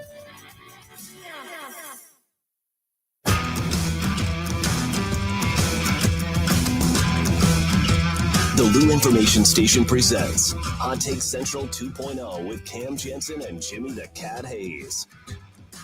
Yeah, 9:07 on a Thursday. Another day into the weekend. God, can't wait for the weekend. Yeah, a lot going on. Going to barbecue. Actually, I got nothing going on except for Sparts. I'm making sauces this weekend, Cam. Oh, really? I'm making sauces. What are you making? I'm sitting down. Got the whole setup. We're making some chipotle mayo. We're doing a little cilantro. What, just to keep it avocado, just keep in the fridge sauce. Just keep in the fridge for sandwiches and nachos. Good idea. I like to make some pan nachos maybe once a week or so. What's pan nachos? Put them in the oven. You spread. Get yourself a little cookie sheet. Cover it in tin foil. Spread the chips out on the sheet, drizzle it with your cheese, hit it with the meat, jalapenos. Put it in the then hit it with a little of the shredded cheese. Put it in the oven. Everything comes up to temp. Everything gets all melty. Take it out. You top it with your pico de gallo. You top it with your cilantro avocado cremas, and you Black roll olives, onion. Give me some spicy, whatever the red sauce is, Mexican, and then also sour cream. Sprinkle a little Cholula and a little the best. little bit of the. I don't like straight sour cream. I hate straight. I put Cholula in there and mix it around. I'm saying I'll make, but I like the sour. I got the cilantro sauce, which kind of gives me that coolness that the sour cream gives you, but it's got a little avocado, it's got a little cilantro, so it's got a nice little fresh little kick in there. And then I got a little Cholula for a little extra kick. And so I don't know, I might make like a Chipotle. I might make it like I'm gonna make a Chipotle mayo, but I might make like a Chipotle salsa as well to put on the nachos. So to me, the perfect scoop of a nacho has the meat, could be beef, could be pork, whatever it is. It has plenty of melted cheese. It has sour cream. It has some of the salsa on it. And you top it off with a little dollop of sour cream. Then you get all the flavors combined. To me, that's the ultimate nacho. Got to have a good chip. Got to have a sturdy chip. Yeah. To be able to hold all that, baby. Although the ones that are in the melted cheese are pretty good too. The ones that get kind of floppy, those are still pretty good. Yep. Yeah. Damn, that's a good idea. That's an easy thing to do. Real quick, throw it in the oven, So you just put bacon in the oven. You make chili? Easy thing to, yeah. I love chili. Yeah. This is a time of year to do the chicken noodle soup from scratch, chili from scratch. I did the last week when Kate was in Kansas City. I just put it in a crock pot, the pork and all the veggies and the potatoes, and just smelled the house nice all damn day. And I don't even eat half of it, but it just smells the house up, and I love it. And then do you leave the mess for Kate to clean up? Well, yeah. Yeah, of course. I'm joking. Royalty. She was watching Patrick Mahomes in Kansas City. So she has to clean up your mess. No, she didn't clean the mess up. Get out of here. Prince Cameron. Yeah, well, this miserable ass can't even take kind words. He sucks. Who's that? Yeah. They're talking about me. Because I have to make fun of any person who's like, your generation does this, your generation does this. If you do that, I'm gonna make fun of you perpetually forever without fail. Like I'm never letting that get through my filter. I'm always gonna say, wow, you're an unoriginal, boring person. That's the bottom line. That's if you lean on your generation doesn't know this, you're an unoriginal. Why is that? Is that because a generation has too many people to classify them under one umbrella? I actually don't think that. I just think that it's always the complaint that every generation has about the next one, and therefore it's always perpetually wrong because it's literally been said for every generation going back 2,000 years. Every generation is wrong, except in this case, as a 62-year-old. Yes, yeah, you guys are finally right. You guys are the one that got it right. Today's music sucks. See, exactly. You guys are the one. Now, my dad used to say that about the music I like back in the day. I'm not blind to that fact, except after extensive research. Extensive research. It's funny you say that. Today's music sucks. I think your generation has an argument over the one before you because in the 1990s, oldies went back to the 50s, 60s, and didn't go back any further. And now in 2020, oldies still goes back to the 50s and 60s and doesn't go back any further. And so I like how for now that music has been good since the 50s, oldies is a 70-year genre. But back in the 80s, oldies was a 30-year genre because no one wanted to hear anything from before 1958. And that is proof in the pudding that there is a point where music undoubtedly got better. All I know is that my kid knows songs from like the 60s and 70s because of TikTok. Yeah. Like you hear him singing. Well, yeah, a lot. Yeah, well, because a lot of it's now is past the point where it's has the copyright on it and things like that. So you can just play it in the public domain. So now you can use it as a background music. And so like these older songs that are extremely catchy, and that's why back in the day you'd hear 4 songs in a 5-year period because the same 30 artists would just steal each other's songs over and over again. I like songs from every generation, to be honest with you. Every single one. Now, do I listen to music that much now? Because I just listen to more podcasts. podcasts. The 50s? You don't even know a song from here. I'll give you one. Elvis. Chiladi ding dong. Cha-da-da-da-ba-boo-dee-dee-da-da. Bee-doo. Yeah. Shaloo. Oh, life could be a dream. Shaboom. Maybe I could take you up in paradise up above. That's a good song. Yeah, I know exactly what you're Tell me talking that wasn't entertainment. The bebop As long kind as of. we keep the schools separated. Wait, what happened? How'd that get? I knew you were going to do How did that. that line get I in the song? knew you were going How to did do that that. line get in the song? I knew you were going to do that. You can hate a It's song unbelievable.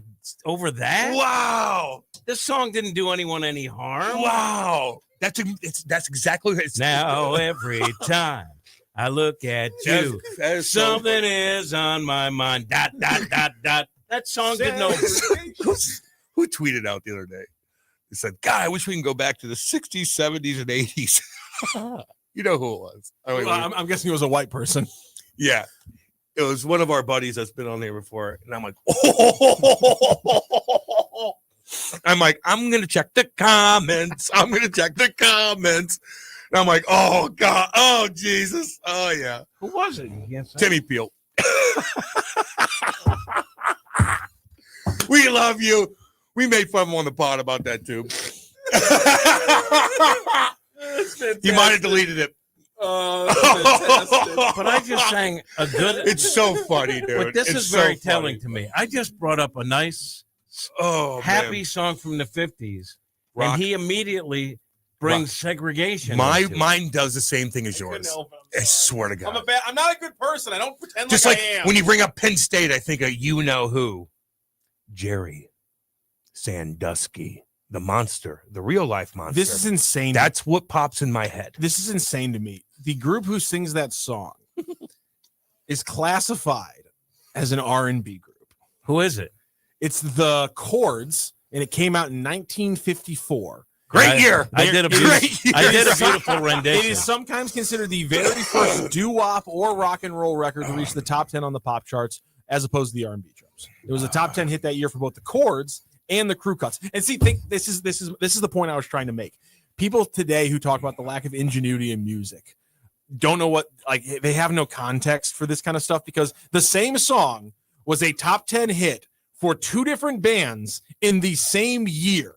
It wasn't a reprise. They didn't change any of the music. It was just the exact same song played the exact same way by two different bands, and both times it was a top 10 hit.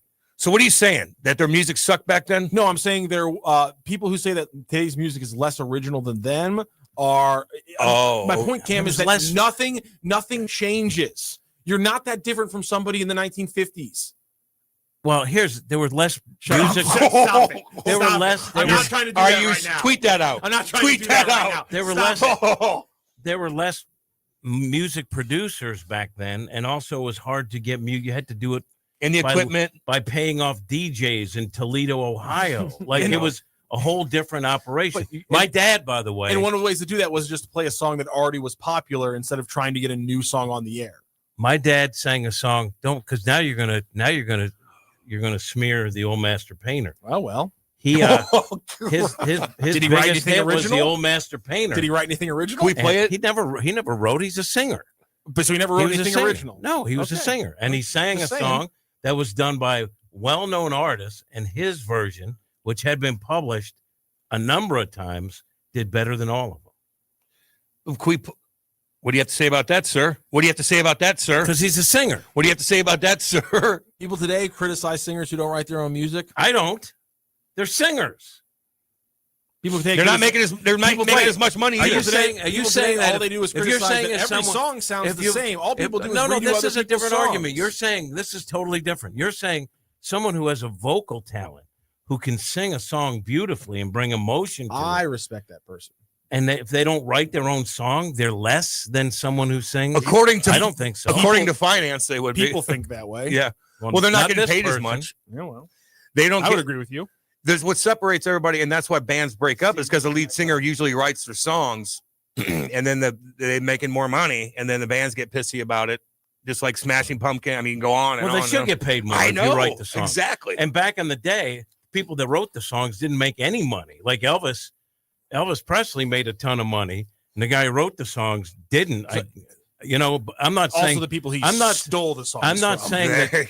I'm not saying that. And there were music producers that cut bands out of money, and agents that did it. I'm not saying this is my point. I'm not saying that it was a beautiful world. I'm saying I like some of the songs from that generation. I would say in the 80s, there was a much different, wide array of songs. I'm not saying I'm not saying that there's a problem with the fact that everyone was playing the same songs. They're fun songs. I love hearing them. I like that there's different versions. My point is that to criticize current music with a lack of context of how music has been going for the last 70 years is what bothers me. People like Gino making comments like this. Musicians today are more computer techs than they are musicians. Just because the technology changes doesn't mean that having to have an ear and the ability to compose and things like that has changed or is now not a skill that people have. And to act like an entire generation has just lost a skill to be a real musician because a computer is asinine. If they don't write their own who's stuff, a real popular musician that you don't respect because of his skill set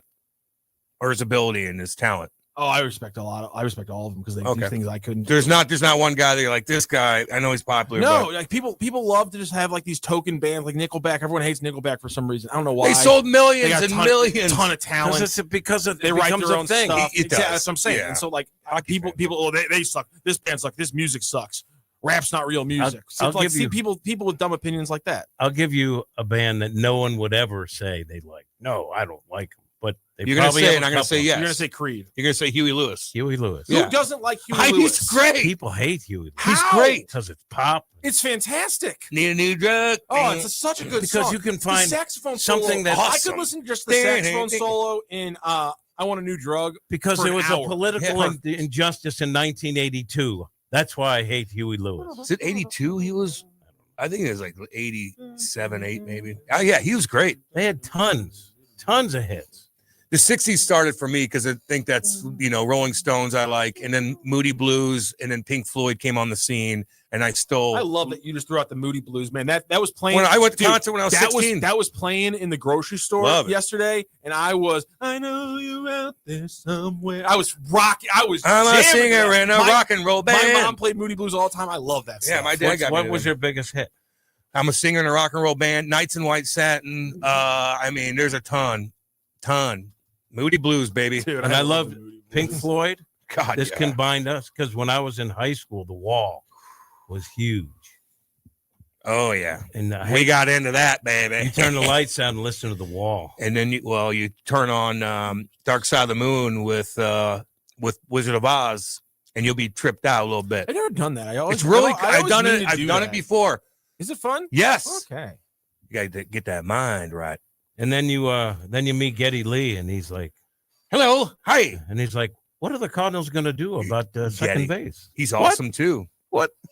Geddy Lee, they're still kicking ass. Actually, I think did Neil die? Peart. I always thought it was Neil Peart. Neil Peart did die. Peart, because they were saying it the other day, and I'm like, are they saying it wrong? There used to be a shampoo called Peart. Peart Plus. Yeah. Oh God, yeah. Trying to think. Green. It was green. Yeah.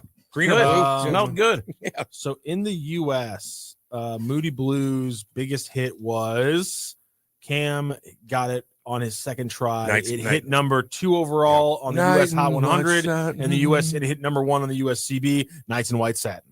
Yeah. Other top 10 hits from the Moody Blues include "Go Now," hit number 10, and "I'm Just a Singer and Rock and Roll Man" hit 12 and 8. There you go. Gemini Dream, Your Wildest Dreams. Your Wildest Dream. My wife loves it. Wildest Dream. That's the one I was just singing. Yeah, that's the song. Yeah. 1986 top 10 hit. Damn, it was a good song. Great song. See, I'm a heavy metal song bitch. But you will heavy jam metal. out to some art rock. I will go back and jam out to Moody Blues like you can't believe. I got Kate into all this stuff. She loves Moody Blues. Loves that song. It's one of her favorites. What about the song I was singing before? Did you like that? Shaboom. I can't. Life can be a dream. I love that song. I can't get into it. That's the cutoff point from me. 60s, 50s. Ugh. I can do some of that. I can do some of that 50s stuff, man. It gets me. I mean, I like Elvis. It's so nice and fun. It was like a bunch of white dudes in like pantsuits and bell bottoms. No, see, it seems so fun, didn't it? We're on a little bit of a slip now. Rock's like, Jim, I said it was a lot of fun. It was real fun back then. You described it in a really specific way that seems like it would have been fun, huh? No, hokey. Hokey. Hokey. Okay, there we go. Rocks like it seemed a lot of fun back then. Oh, really? I do love. I do love that. I do love that. I do love that song. I mean, that's hilarious. But you know what else? Motown had its birth. I love Motown, and you can't do better than that. Nope. Am I wrong? Like I can't get into it. I love Motown. Frankie Valli, Earth, Wind and Fire, all the. It's not Earth, Wind and Fire, but like I was gonna say, I don't know what happened. The Tops, the Spinners, the Four Five, Tops, Satins. Spinners. Rubber Band Man's a perfect song. What's Rubber up Band with the Man. hearing Rubber Band Bands Man. make her dance. Rubber Band Man is a Rubber Band. perfect Rubber song. Band Man. Isn't that a rapper? No, but it is a rapper, but it also just has one like it's got this awesome like minute long roll up. But I mean, see, that's things. I love music from all the times. Like I'm trying to think of what's what about 20s music? Little swing dance. That's what I'm saying. It stops. That's what it Kate stops likes. in the 50s, and I think we can actually say music did get better. It stops in the 50s. That's when oldies stops. In the 80s, oldies was a 30-year genre. In 2020, oldies is a 7-year Hand me genre. down my walking cane. Hand me down my hat. Hurry now. Don't be late because we ain't got time to chat. Does Cam eat leftovers? Yeah. It depends on what it is. What do you eat? Leftovers. Now, the third day, get on with yourself, unless it's a turkey. Then I'm like, you know. Let's see. It's a perfect song. I love that song so much. Dude, your generation could tell me more about the battles for Middle Earth than the Battle of the Bulge. Gino. Listen, man. When I try to explain, when I try to explain American foreign policy You're in the 1980s different. to people who were alive in the 1980s, their brain melts and pours out of their ear You're pours smart. out of their ear like soup. When I try to explain what we did to Guatemala, John Hadley sat there like, I think you're making this up right now. Yeah, but you're different. Like, you understand, you are a lot. You know so much more than the average person. By the generation that bought pet rocks. I can't stand this. What? I'm getting chided by the generation that bought the pet rock. I can't take this. I just think that they know more history because buy the war. I don't know. They're just closer to all that, and I don't know. And you know what? Some would say you're our pet rock. Like Yeah. you don't really have a. You don't really have a purpose on the show. That was so well done. Wow, you are the pet rock. Rock. You sit there. I mean, you come in the morning. You don't talk. You sit there like a rock. he stands there in the morning now. He doesn't even sit by me. And then when you prod me, I start Think barking. about it. There's plenty of room on the couch, and Rock stands. You know, you like Earl Austin Jr., right? Would you say he's royalty in St. Louis media? I would. You trust him? I feel like Earl Austin's one of those guys who, if there's an event in St. Louis, if he walks in without a press pass or like a credential, he's the kind of guy who's got this, like, he's just going to walk and go, oh, hey, and just keep on walking. He's Earl and Austin no one's Jr. going to stop him. Well, he just tweeted at me. Great singing, Cat. Can you sing that Old Black Magic by Bobby Rydell? I don't know that song, or else I would. But he said great singing, Cat. We used to be able to play the YouTube songs and sing, and now we can't. You know, our other show, we used to play the songs and sing with it. That's right. That was kind of cool. YouTube. We're on YouTube now. We can't do Can't date. boys. Just can't date. By the way, you too. I never forgive. Oh, For putting that stupid ass song in your so much for that. What? How did that happen? And why did it happen? See, rich people don't care about you, Cam. Why? They just don't care about you, so they're gonna force feed you propaganda. No, I know. I knew that. Poor people don't care about me either. Just so you know. I mean, they have a lot of times to care about themselves. I mean, they don't care about me. They got to worry about themselves. Rich people don't care about me. They care about themselves. Yeah, no. Both are true. I mean, it is what it is. I am not from the generation that was eating Tide Pods. That's from the generation That's after exactly. me, Yeah. I think. Every generation does stupid things, and you're going to discount. Yeah, we all- did stupid things because we didn't wear a helmet riding a bike, and we made a stupid ass ramp, and we busted our head open. That's kind of feel like we did. My generation, and so our parents. My booze. generation was inhaling cannabis through things that, if you heat them up, release toxins. Like they're like no air duster. Kids in my generation will be getting cancer in the next 20 years because they shouldn't have smoked cannabis out of a foil. Out of foil. Yeah, I did that. You probably shouldn't heat up foil directly with a lighter and then inhale the fumes. Yeah, probably not a smart thing to do. You make for a the little inside foil of your pipe. things. You probably shouldn't smoke. You ever smoke out of an apple? Yes, that's probably not bad. You probably, sometimes you probably Whatever shouldn't. it takes, huh? You probably shouldn't. It's makeshift. You probably shouldn't smoke hydrocodone. Hey, Mom, can you pick up some apples? Something tells me there might be some adverse health effects down the line from all the people I know who were smoking hydrocodone dipped. Yeah, I know. Joints. Smoking Coke too. That'll make you. You'll go broke. You want to go broke? Quit My smoke that generation Coke. did not eat Tide Pods. We did some very You stupid take a things. cigarette and you dip it in the Coke and you smoke it. Yeah, our generation smoked K2. That's a great point. My generation was the first one to get K2. Yes, on K2, 100%. I didn't dip into that. I think I was making money. I remember that coming out when I was like 17. K2 is this nasty synthetic weed that they sell at all these hillbilly gas stations, and it killed kids. It was nasty as hell. That came out when I started making money, or else I probably would have dipped into that too. Right, because it was not. It was just like not something that had chemicals. jurisdiction, right? For the FDA to jump right in, and they shut that down. They did, but after guys. I mean, like you're a young kid, you got a certain amount of money. You can't buy the real weed, and even back then, it was hard to get weed. It is now. Jesus, you could walk outside and trip over a pound of weed if you wanted to, but back then, like you're getting railroad track crap, you're getting seeds and stems. And then it costs money. You might as well just go buy the synthetics crap at the gas station down yonder. Ryan's in the chat saying K2. Ryan, it was a dark time in the world. Oh, did he dip into that? I think he might be young enough that he didn't ever had to deal with that. Yeah, I was going to say that the legalization thing was on a thing where it's just like, well, as soon as I'm 21, I'm fine. But obviously, what do you do from your 18 to 21? Gino Glass, American people were blinded by the Reagan era, not realizing how much damage he did domestically. Gino knows his history. I did not see that check coming. I bet you Gino knows his history. I did not see that check coming. I just think guys his age know more about history than people our age. I don't know. I'd like to figure that out, Rock. I would probably bet. It blows my mind that me and my brother were obsessed with it. Me and my brother were obsessed with it. My brother got me into it at a young age. I love it. War, all that. And that's my thing is like I know people my age who are obsessed with it as well.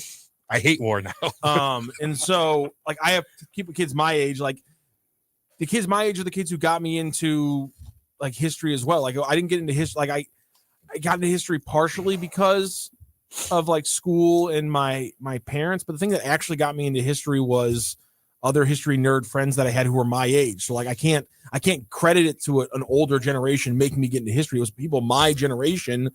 And so I can't, apparently Cam Gen X is 65 to 80. Millennials are 81 to 97. So you and I are millennials. I didn't think you were a millennial. That's crazy to me. What am I? You were Generation X. When were you born? You were born. What year were you born? You were born 62. in 62. Yeah. Oh, 62? Yeah. Oh, then you're a baby boomer.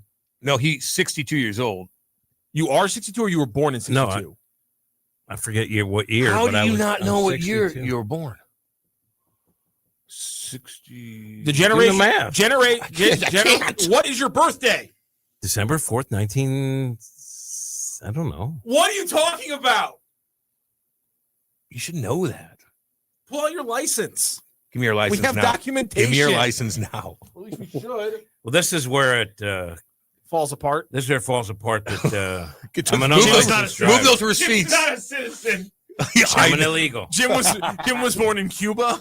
1962. Okay, so you are technically a baby boomer because baby boomers were born from 46 to 64. Yeah, that's my mom and dad. My parents are baby boomers. My son calls me boomer. Well, you're a boomer. He's got you dead to rights on that one. Hey, what's 6'7" mean? It's nothing. It doesn't have a technical meaning. It just means something's like hey, okay. It's just something that became a thing. And on my podcast, Serving It Up, Lance Lynn said 6 or 7. My kid heard it, and he's like, he did that intentionally. And I asked Lance, he's like, I had no idea what that. I had no idea. It comes from a rap song that references LaMelo Ball's height, which is 6'7", and then it takes off from there as its own little phenomenon. It's just 6'7". Here's what funny to me. Jesus Christ. You may be an old when you don't know your age or birthday. Yeah, that's true. He's got you there. That's true. I have no defense. But here's what I don't like about young people, including my kids sometimes. Nice. He discounts any athlete from before he was around to know what they did. And his thing is, well, they were all selling furniture. Some of the, like, I'm sorry, like. That's funny to me. He's already got that. Like Jim Brown might have been the greatest football player that ever played. I don't care what generation that guy plays in. Where's his cutoff? What kind of, like he'll know who Jim Brown is. My issue, he wouldn't even know who Thurl Bailey is. but he cuts off where he discounts what they did athletically. What year? Because there's an argument. Okay, listen, I'm not saying he's right, but there's an argument to be made about Jim Brown, considering the fact that he was 220 pounds and offensive guards in the league were 220 pounds. So I think there's a fair argument to be made that Jim Brown he was fast was at a crazy athlete who would undoubtedly be successful. But that's all I'm saying. If he's born 30 years later, he's not the greatest running back to ever play the game. Maybe. We don't know. I mean, I think he was maybe he'd be bigger. You watch video. He of wouldn't him. be, but maybe again, he'd be bigger 30 years later. But everybody else would also be the super athlete that he was. The point about Jim Brown is that there were less super athletes when Jim Brown played. We can all agree with that, correct? There were less super athletes. Satchel Paige was not a super athlete. I know that. I'm saying there were less super athletes though when Jim Brown played, to the point where pitched till he was 60. It's easier to break the tackle of a guy who's the same weight as you, as opposed to 30 years later, when the difference between a running back's weight and a linebacker's weight is 30 pounds, and a running back's weight and a defensive lineman's weight is 80 pounds. Whereas when Jim Brown was playing, he weighed as much as some of the biggest guys on defense. Right, and I understand that, That's my point. But I'm not discounting what he did or what he might be there's an argument to be in made. today's game, because I think he was. I mean, the guy was like the most dominant lacrosse player in the history of Syracuse. That's the big thing no one talks about. Okay, like he was a great athlete. Yes, but also great actor. But here, okay, but again, we also have to couch that, because when Jim Brown played lacrosse, you didn't have to cradle. He literally would take his stick, he would hold it against his chest, yes, and he would play running he back. He like Jim Brown. He would lower his shoulder, he would run through defenses, pull because up, he and was then he'd shoot. Because he was a better athlete than But everyone else on the field. My point is that it's a lot easier to be a super athlete at lacrosse when you take away one of the most biggest kinesmatic parts of playing the game that slows down natural I'm gonna athletes. give you an That's example. all I'm He saying. is disrespecting A guy Jim Brown. I played high school lacrosse. Him. Played college lacrosse at Boston College. He didn't have to cradle. He was so good. He was really good. Didn't have a big shot, but was fast. He ended up returning kicks for Boston College football. Oh, that's awesome. Really? Okay, because he was such a special athlete. I equate it to hear me out.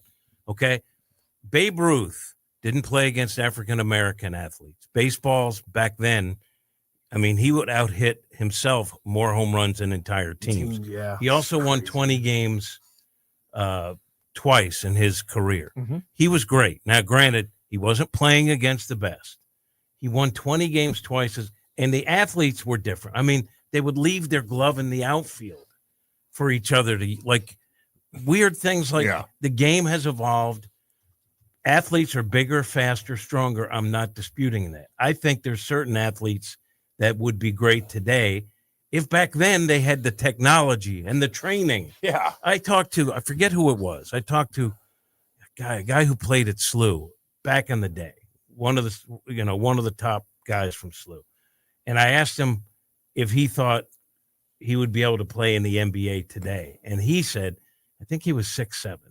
And he said, I couldn't because, my game, I would get, those guys are big and they run the floor better.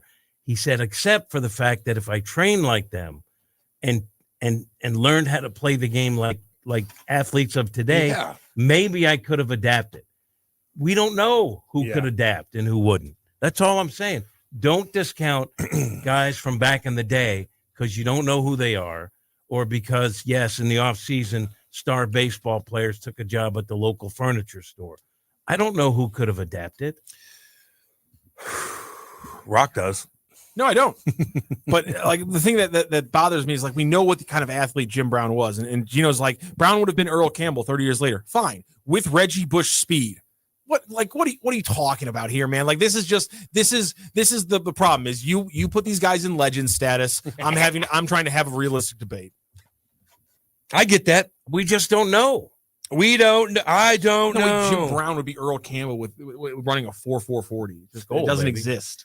Cam, what's Zombo up to these days? He was such a great regular guest on Hot Take Central 1. Oh, man, he got into a nasty car accident, man. Yeah, real bad. Out by me, because he lives by me. Real bad. I don't know, man. I'm going to have to reach out. Let's see. I saw Huey Lewis at Mississippi Nights. Back in the Mississippi Nights, baby. Huey Lewis covered It's All Right by Curtis Mayfield, and the impressions is tremendous. A cappella version. I love Huey Lewis in the news. Yeah, I they don't do. know I how do. people ever made fun of that stuff. Let's see. Our generation smoke K2 Wombat. Yeah. Oh God, stay away from that crap. I like this from Dave Cooper. Who is it? Dave Cooper. Cam, we went down hot steel slides and we're still alive. Yeah, look at some of the playgrounds Dude, back in that's the day crazy, compared man. to now. Do you see some of those? Like the most dangerous damn things ever They from like took the out this- 70s. Like I'm 70s like, is kind of cool. I grew up with the steel one, and then dad. when I'm a little kid, and they switch them out, and they go to the plastic ones, and the plastic ones just would like nag you, like would like grab skin, and they would permanent static shocks. Oh, every time you would walk up to a playground slide, it was just like it was sizzling from all the static shocks. Ridiculous. And it just everything was more aggressive back then when you played outside. Just I don't know. I don't remember doing anything weird like eating Tide Pods, but like we would do dangerous things around the neighborhood that you look back on and you're like, good God. Like if I had a kid, I act like I'm tough with that, but I don't know how I wouldn't be as lenient as my mom and dad were with me. No way. Because they knew I would. They knew you were good. Especially Why wouldn't you be as lenient as your parents were? because they were so lenient to where I could have got jammed up way more often than it did happen. And it did happen at times. And I don't know. Things have changed. And we lived way out there. And I know what I did. And I wouldn't want my kids doing it. Okay. Certain things, yes. But a lot of stuff, I'm like, man, no. Like there's enough. And you know what else? I'm just saying. I don't want to be a hypocrite. My kid is smart, and nothing is more emasculating than having to pretend you didn't hear the question in Jeopardy while he gets it right and smokes you. Yeah. You're watching you and Ty watch Jeopardy. Oh no, you shouldn't. Why are you putting yourselves in that situation, Jim? We see how you do with trivia. Right. I got a couple really hard ones Doesn't right hit now. you till about an hour feel later. good about it. The answer, you're like, no, this is what it was. Yeah, I didn't hear the question, T. Well, I'm not paying attention. Let's see. Brown would have been Earl Campbell 30 years later. Okay, yeah, I got that. If you get hurt playing, your mom would rub a little dirt on it and say, you'll be fine. Oh, that's true. I mean, God almighty. For everyone saying elite guys in any era are not the same is ridiculous. Rockio, take a look at pictures of Gehrig with his shirt off. He looked like an LB for linebacker from today. Yeah, I'm sure he was jacked. I'd like to see if he could hit a 98 mile per hour sinker with God knows how much movement. Isn't it weird that Lou Gehrig got Lou Gehrig disease? I love you so much. You know where I got that. That's Christopher Moltisanti right there, baby. That's Chrissy Moltisanti right there, baby. So God, I love that That's show. such a good line. Jesus, it's so funny. All right, let's take it full circle. TV today is crap. Where's the next Soprano? There it is. Where is it? These kids are soft today. Sopranos, man. Whew. God, was that's it the last Rooster show from that was appointment So television. Rooster that I from Birmingham in the chat means we have to do trivia on Friday. He says, I'm glad we gave up on Rock's horrendous trivia game. The problem with the trivia game is that the people I was giving the questions to are morons. But it's funny. Yeah, I'm fine with it. Let's go. Underscoring the fact that we're dumb. Can the we give questions him? were fantastic. Can we give him a trivia question? You guys have to make it up. And it's not about game. No, it's going to be about history. You guys have to do the work. Oh, I know. I'll do it. I'm going to use ChatGPT too. We're going to give you a trivia. Boy. Can you imagine giving him questions you got off chat? Please don't do that. Oh, please. I'm just trying to piss you off. I'm getting in your head already. I don't know. Like, go. Like, there's a lot of chirping coming from that chair. Open up your computer. Go to Sporkle. And I know what to do. Sporkle I know what to do. A lot of chirping coming from that chair. Now it's our turn. I'll keep chirping. Now it's our turn. I'll get 3. You get 3. I'll chirp all I or want. 4 and 4. I'll do 4 questions. You do 4 questions. We'll mix it up a little bit. I know what you like. I know you more than you think that I know you. Tomorrow, Friday. Yeah, I got it. I'm going to do it tonight. I'll get it ready. You do have to do the Blues game tonight. Yeah, I do. You good with that? What do you mean? Just want to make sure you had time. I got time this afternoon. Hey, what's up? I'm going to Firehouse Subs after this. I just want to make chill out. I got the windows open. There you go. It's beautiful out. The leaves are falling in my backyard. It looks chilly. beautiful. What else is beautiful? The all-new Audi Q5 Premium is completely redesigned. Gorgeous. And it's better than ever. The Nice Audi segue. best made better. Now's your chance to drive home with a new 3.9% financing for 72 months at the Audi Kirkwood. Embrace the effortless style and exhilarating power of the all-new Audi Q5 Premium. Take your chance. Shop their selection at the best Audi has to offer. They got good deals going. Go see my buddy Neil and the entire crew at the Audi Kirkwood on Manchester Road, or shop their entire inventory online at AudiKirkwood.com. That's AudiKirkwood.com. Audi Kirkwood, expect the exceptional. That was a damn good live read right there. Damn well good. Done. I think maybe we should be pumping up the company and not your ability to read. Damn good company. That was a damn good company right over there at the Audi Kirkwood, the Audi Exchange in Kirkwood, Missouri, right down the street. Okay, we're going to go to break. We'll be back. Hot Take Central 2.0. This hour of content on the Lou Information Station is brought to you by Grandpa Pigeons, Johnny Mac's Sporting Goods, and Becky's Carpet and Tile Superstore. Hey, see that, kids? That's the St. Louis Arch, the gateway to the west. The Lou Information Station, where we'll always call it Highway 40 or Highway 40 if you're a boomer. The St. Louis expression? Stream our content 24/7 at louinfo.com. The Lou Information Station. Buddy. What do you say, buddy? Man, life comes at you fast. 1 minute you're cruising home, the next flashing lights in your rear view. And that's when you need backup. With the Legal Buddy app, you can connect to a local attorney in seconds. Seconds? Not waiting days for a callback? Nope, right away. DWI, car accident, criminal charge, traffic ticket, Legal Buddy's got your back. So it's like having a lawyer in your pocket. Exactly. Someone ready to step in the moment you need them, no matter the situation. That's peace of mind. That's Legal Buddy. We're always going to be buddies, right? All right, where do I get this? Just download the Legal Buddy app at LegalBuddyApp.com. Register and use code LEGAL for your chance to win a $250 Amazon gift card. Nice. Tickets, accidents, legal trouble, you're covered. The Legal Buddy app, always on your side. Download it today. Enter code LEGAL for your chance to win a $250 Amazon gift card. Buddy, you don't get much better than this. Yep. LouInfo.com news headlines. Brought to you by Brown and Crouppen, 222-2222. This is your LootInfo.com news update. St. Louis County Animal Control rescued 30 small dogs and a pony from a home in Fenton on Tuesday night. Officials say the animals lacked basic care. The pony appeared emaciated. The rescue comes as the county shelter faces severe overcrowding, housing 175 animals in a space built for 80. While the rescued animals are not yet adoptable, the shelter is urging the public to adopt others to help ease the strain. A new city audit finds the St. Louis Sheriff's Office overspent its 2025 budget by nearly $1 million. The review released on Tuesday cites payroll issues, poor cash handling, and a lack of oversight. It covers both former Sheriff Vernon Betts and current Sheriff Alfred Montgomery, who was jailed last week on federal charges. Backyard chickens could soon be banned again in some Missouri neighborhoods. A judge has struck down a 2024 law that stopped homeowner associations from blocking residents from raising chickens. A Cole County judge ruled the law violated Missouri's constitution by combining unrelated issues like EV charging and eviction bans into one bill. For the Lou Information Station, streaming 24/7 at louinfo.com, I'm Jen Austin. Now, LouInfo.com weather, presented by STL Sports Central. St. Louis sports, anytime, anywhere. Here's your LouInfo.com weather update. Things look pretty good today. We'll be in the mid-60s, lots of sunshine. Overnight down to 40 and clear. High pressure will hang around on Friday, maybe a little bit more cloud cover, and we'll stay in the low 60s. Low pressure system passing to our south over the upcoming weekend. We do have a slight chance of a few afternoon showers or thunderstorms. We'll be in the 60s. I'm meteorologist Steve Hamilton for the Lou Information Station, streaming 24/7 at louinfo.com.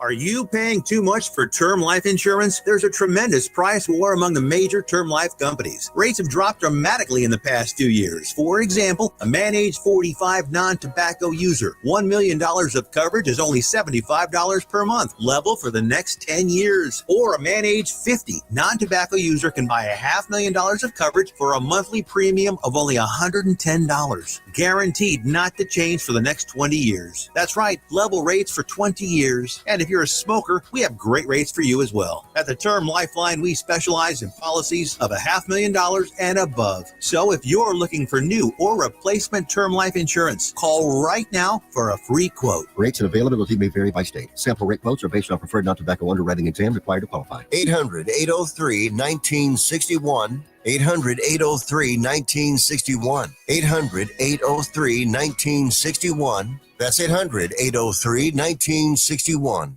The all-new Audi Q5 Premium is completely redesigned and better than ever. It's Audi's best made better. Now's your chance to drive one home with 3.99% financing for 72 months at Audi Kirkwood. Embrace the effortless style and exhilarating power of the all-new Audi Q5 Premium. Take your chance and shop our selection of the best Audi has to offer. Visit Audi Kirkwood on Manchester Road or shop online at AudiKirkwood.com. Hot Shots Sports Bar and Grill has a new menu. But don't freak out. Hot Shots favorites are still there, like their famous wings, tacos, burgers, and pizzas. Plus, sure to be new faves, like Big Philly egg rolls, the Bold and Hearty Slugger Sandwich, the Buffalo Chicken Pizza, and 2 new wing sauces, Carolina Gold and Bourbon Glaze. And making a comeback, it's the return of Hot Shots' legendary waffle fries. So now there's even more to love at Hot Shots. Come try out the new menu at Hot Shots Sports Bar and Grill. Find the location nearest you at hotshotsnet.com. Back to more of Hot Take Central 2.0 with Cam Jassen and Jimmy the Cat Hayes. These 2 men here, are they with you? On the Lou Information Station, streaming 24/7 at louinfo.com. Yeah. Let's go. 9:39, baby. On a Thursday. Blues and Mammoth tonight. Do you like those unis I got? They're kind of cool. I don't like the name. The Mammoth? I don't mind it. I don't mind it. I think Yeti would have been cooler. Yeah, but Yeti was like, no. Why? It was trademarked. Yeah, because of the company. Because of the coolers. There was already a pro team that had the name Mammoth, though. There is? There was. Oh, there is. Colorado Mammoth. They're a pro lacrosse team. Oh, really? Yeah, they've been around for years. I don't mind it. I like their uniforms are cool looking, man. That black and that kind of weird blue. The owner's cool. They're going to build a brand new ring. I love the colors. I love the colors jerseys. Look awesome. Just like the Kraken colors fantastic. look awesome, I think. Dope. You know? Dope. Any kind of light blue or teal with black always looks good. I think that's the trend now. The blues are kind of Kraken's better than Monmouth. Kraken's better than Monmouth. Kraken is badass. You say Monmouth? Dude. You said Mammoth. I thought you said Monmouth. That's what I meant. What else? Oh, I like the they had another one where it was like the Utah Outlaws. And they had like a badass dude with. I like that, but it's too probably. You know this from soccer, the Roughnecks. They were part of the old, I believe, NASL. Yes, and there's some other like minor league teams. A Roughneck, like especially teams in Canada and stuff. Yeah, like, the Rough Riders are up there. I don't know if it's not the same thing as Roughneck. There's 2 Rough Riders in the CFL. Yeah, it's the stupidest damn thing in the world. How stupid are you? It's Hamilton and Saskatchewan, I think. How stupid! They have 2 in the same. Jimmy, we talked about the CFL. this. There's 2 teams named. There's 2 teams named the Rough Riders. It's the dumbest damn thing in the world. You can't think of anything else. That is so dumb. All right, that precludes them from being our 51st state. Then. I don't want that. Let me go to it really quick. Teams, the teams in the CFL are the Hamilton Tiger Cats, the Montreal Alouettes, the Ottawa Red Blacks, the Toronto Argonauts, the BC Lions, the Calgary Stampeders, the Edmonton Elks, the Saskatchewan Rough Riders, and the Winnipeg Blue Bombers. I believe they changed. Hold on a second. There was another Rough Riders team, but they changed in. Let me see if I can find it. The defunct teams were the Ottawa Rough Riders from 1876 to 1996. There was the Ottawa Rough Riders at the same time for a little bit that there was the Saskatchewan Rough Riders. But one of them was 2 words. One of them was 1 word. Stupid. Which was known as the other Rough Riders, because that should always been they are the other Rough Riders. Listen, well, the St. Louis football Rough Riders. It reminds me of the Newhart Show, which no one remembers. But hi, I'm Larry. This is my brother Daryl, and my other brother Daryl. My dad is used sort to of like a my other brother Daryl. I always say that now when I hear Daryl. Where's your brother Daryl at, Daryl? We have an old neighbor named Daryl. So Terry Rozier, one of the players who was arrested by the FBI, his lawyer gave a statement to Pablo Torre Finds Out, the podcast. A long time ago, we reached out to these prosecutors to tell them we should have been we should have an open line of communication. They characterized Terry as a subject, not a target. But at 6 a.m. this morning, they called me to tell me FBI agents were trying to arrest him in a hotel. It is unfortunate that instead of allowing him to self-surrender, they opted for a photo op. They wanted the misplaced glory of embarrassing a professional athlete with a perp walk. That tells you a lot about the motivations in this case. They appear to be taking the word of speculatory, incredible sources. Uncredible? I think it says incredible. Sources. Incredible sources. It says dash credible. So I feel like it's supposed to say uncredible. It says incredible. Sources, rather than relying on actual evidence of wrongdoing. Terry was cleared by the NBA, and these prosecutors revived that non-case. Terry is not a gambler, but he's not afraid of a fight, and he looks forward to winning this fight. Whoa. That is Jim Trusty, the attorney for Terry. I like Rozier. Jim Trusty. Jim Trusty. So do I. Trusty's, I trust him. I don't. I admit he's trustworthy. I inherently do not trust somebody named Jim Trusty. No, Rock, you're right. Like, I don't like that. That's like it's like on The Simpsons. Hey, I'm Jim Trusty. I'm here. Hey, exactly. I don't like that. I will be honest with you, though. I don't like the idea of making a show out of arrests. Like, look, I'm against. I agree with that. Soft prosecutors. I don't think you take people that are risk to the community and put them back out on the street like we do 30 different times. I hate that. However, if someone who is working for a living goes foul of the law and it's not a violent crime, let them report. You don't need to make a big deal of it. I get that. Because you are trying, like, it's the same thing too when they release the mugshot. Is this funny? You're taking a mugshot from a guy who hasn't been proven guilty. I know. That's going to be out there forever. So a couple months ago, one of the people that everyone thought was involved in this was Gilbert Arenas. Gilbert Arenas was then quoted as saying, "There's nothing wrong with snitching. This is just telling a little bit of the truth. Nothing wrong with snitching, especially if you got a fine ass girl back at home." So that's a direct quote from Gilbert Arenas, and now all of a sudden, Terry Rozier, Chauncey Billups, and a Cavaliers coach have been arrested by the FBI. And apparently, I saw something that said the investigation had 6 names, and we've only seen 3 arrested so far. Malik Beasley is apparently also potentially in the sights again. He was also cleared by the NBA, but as you just heard from the Terry Rozier statement. Apparently the prosecutor's office at the FBI is saying, yeah, that's you. And then there's us, which I can which is fair, but I don't think you need to make a big deal out of someone getting the cuffs slapped on them. Yeah, I know. Go through the process. Yep. You know, treat everyone with respect. Just if you're a violent guy and you've done violence 17 times, you shouldn't be on the street. Let's talk about something nice. I brought in a Cam Jassen jersey that Rachel has had for like 15 years. Because you can tell it's the blue circular logo, like the navy blue logo.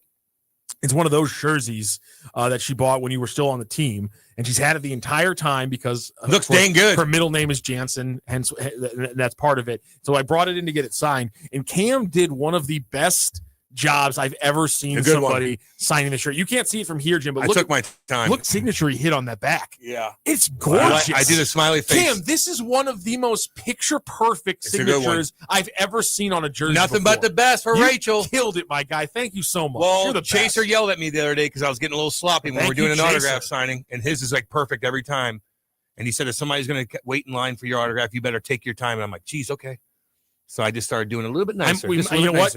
We might have her wear it to the game. Yeah. Maybe we'll come up to the alumni suite. Hell yeah, baby. Oh, you're back in now? He's back in. Well, my brother reignited greatness in the family name. My brother had the tickets on Saturday against the Dallas Stars, and they pulled off a win. And so Aracchio was back in the building, and they won. So I've been allowed back in the building tonight. It's very weak. For tonight. It's very weak. You don't think my brother is enough to clear the stench? I don't think there was a stench anywhere, and I don't think you're responsible for a win or a loss, and you should be welcome. It's Bucci. People are complaining to Bucci. Oh now. Yeah, they are. He's getting it right now. I mean, 4 assists, no goals. He's getting it right now because he's only out there for 17 minutes. He took a penalty the other day. You know, he's getting it. There's always going to be somebody. He's got it right now. Logan Mayhew's coming back in the lineup tonight, so. We'll see what happens with that. They're juggling the lines like no, they're trying to find chemistry. The one guy yesterday that wasn't, I could see it in his eyes that he's just wasn't happy like everybody else was talking, was Monty. He still came in and made his round, but he wasn't like he usually is coming in. Hey there, I got business to take care of. This is fun right now. We'll have a good time. I got business. His go-to impression of Monty is the most Canadian stereotype. Hey there. that was your first thing. I don't even know I'm doing it. Hey there. I don't even know I'm doing it anymore. I don't even know I'm doing it anymore. It was literally hey there. Hey there. That's how they talk. Coaches are under a great deal of stress, especially when your team isn't scoring. I know. All right. Well, we'll see all you tonight, and we'll see you tomorrow, too. This is Hot Take Central 2.0. Joined now by the boss, Dave Green. Dave, we're building something pretty special here, but running a growing media company takes more than great content. Tell us why you chose Home Bank for your business banking.